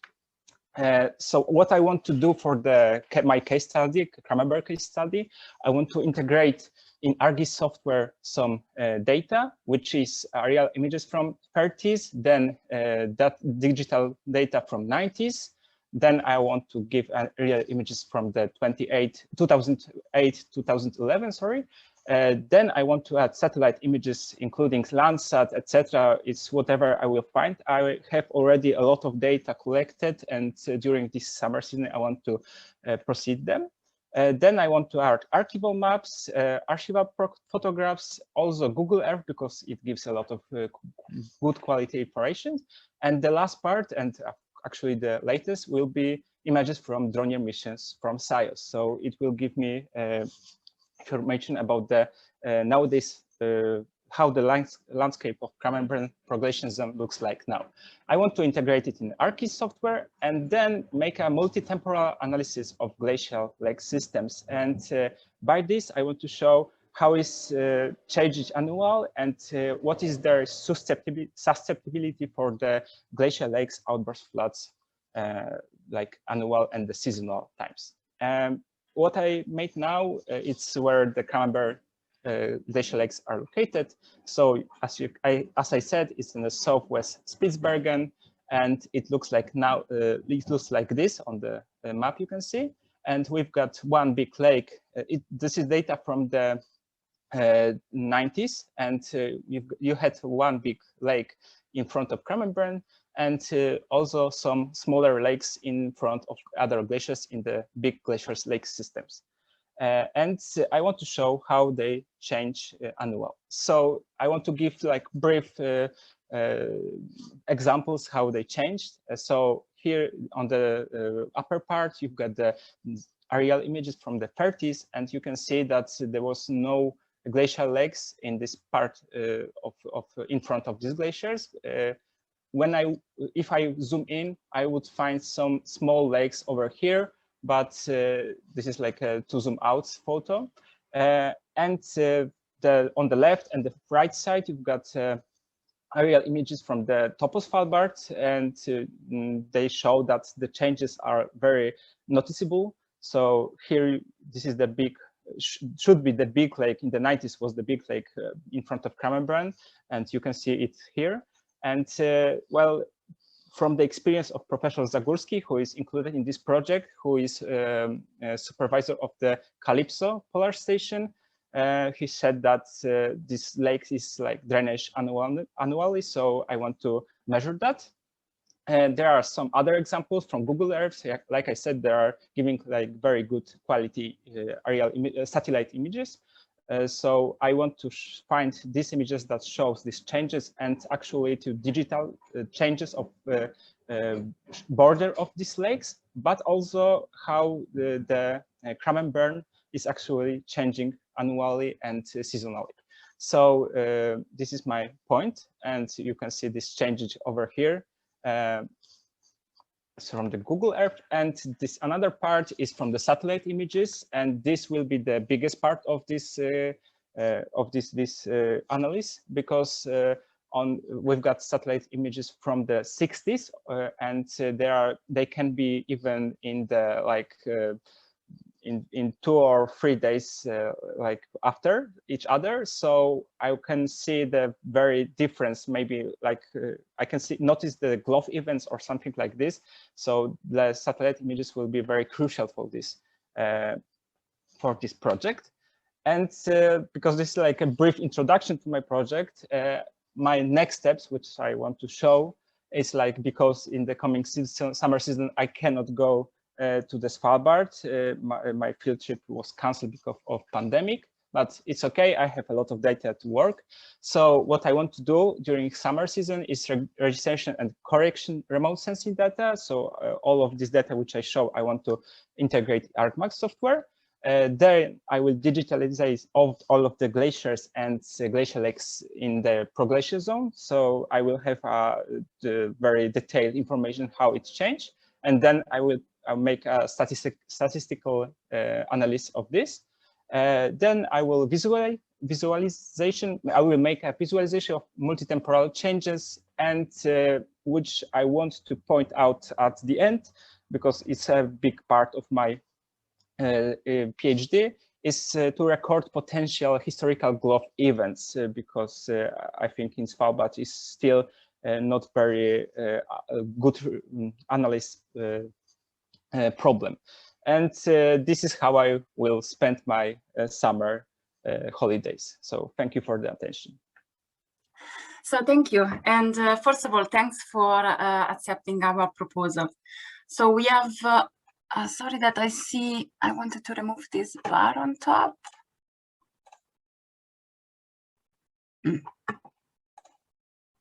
Whatever, doesn't matter.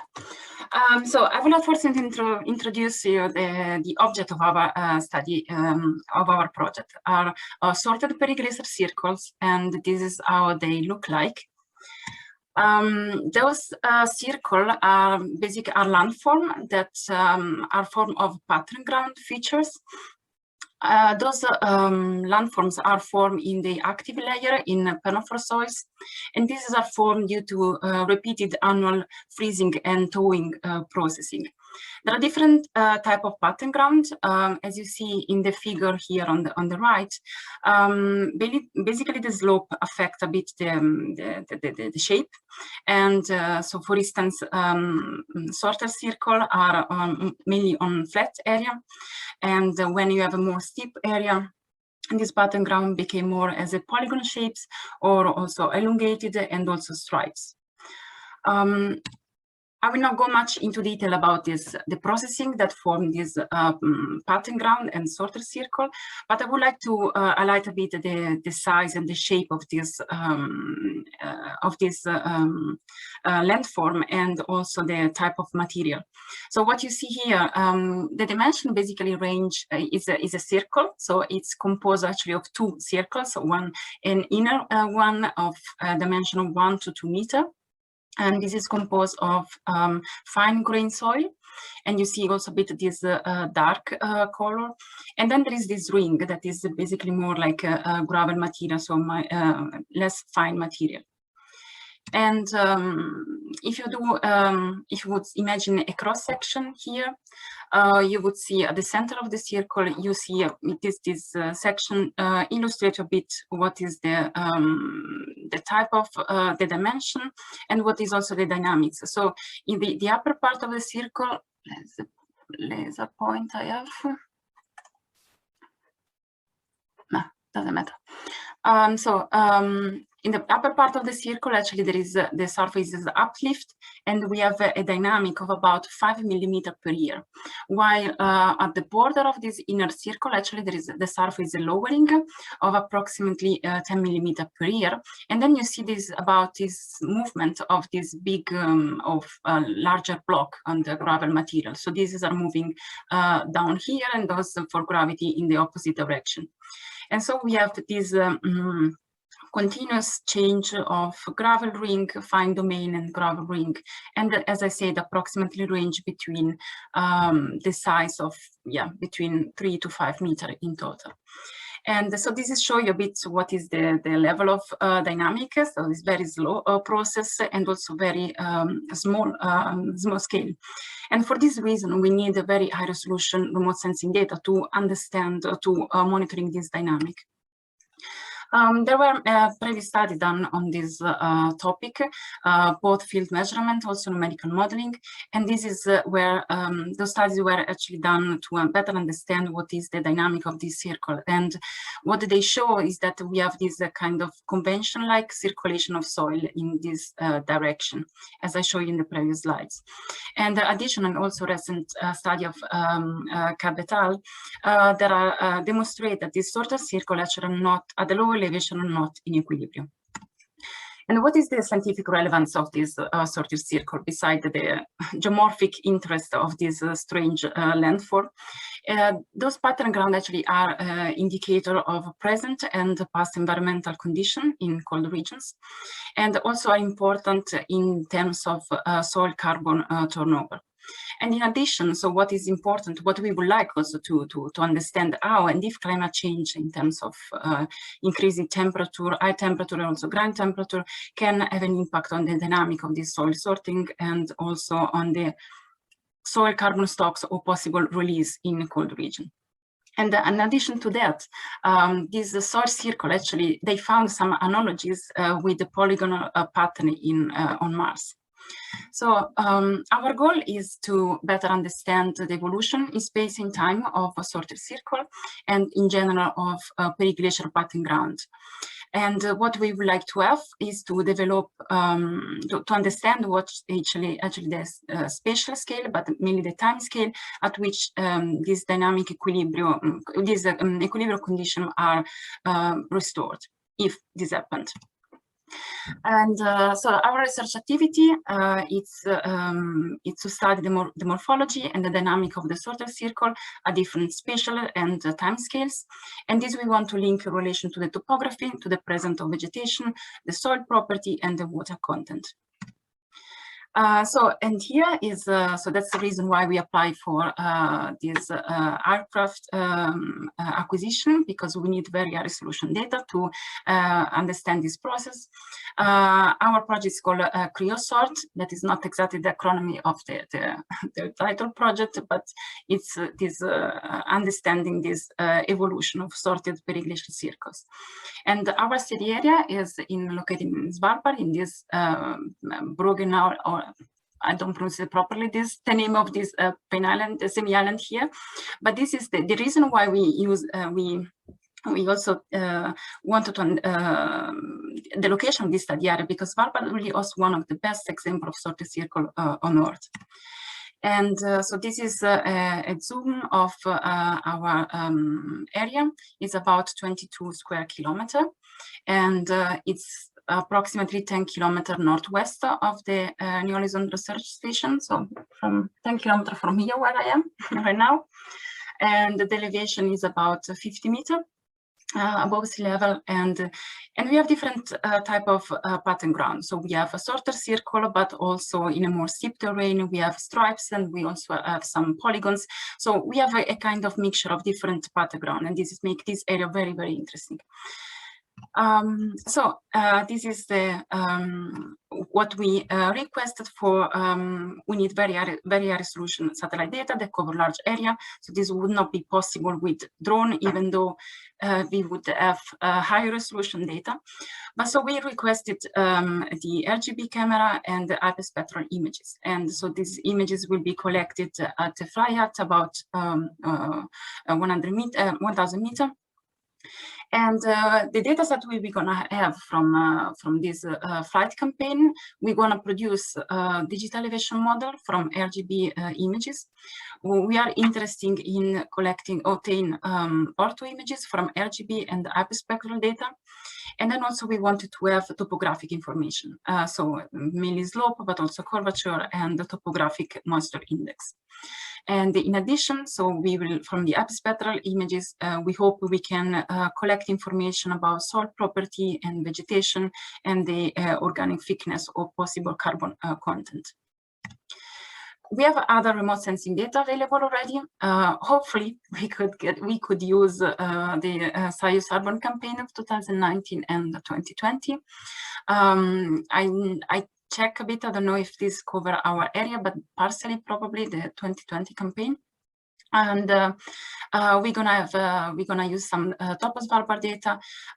We check already there are some very high resolution satellite images like a world view. Maybe Jack already, if he has some satellite, some player data that cover this area, we might open a collaboration to get this data. And the big data set that we have is terrestrial images. This is so what I'm talking until now is over large area, but we have terrestrial images collected from 2007 to 2017 in 3 sorted circles with a resolution of 1 millimeter. And in addition to that, we also have historical era images that were acquired in 1970. So we will try to really build a big range of spatial and temporal resolution data that allowed us to understand this the dynamic and evolution of this circle. And what I also would like to point out that the use also of this Dornier flight campaign will be to co-register potential Pleiad or worldview data. So what are the analysis? We will do some change detection using them differencing, using all the available elevation model. We calculate the horizontal displacement using feature tracking, using between multi-temporal orthophotos, and also using the hyperspectral images. And what we want to do, figure out if there are some relationship with dynamic and geometry according to the topography, according to the vegetation and the soil property. And here I finished. Thank you for your attention. And thanks, SIOS and all the team for hopefully collect the data.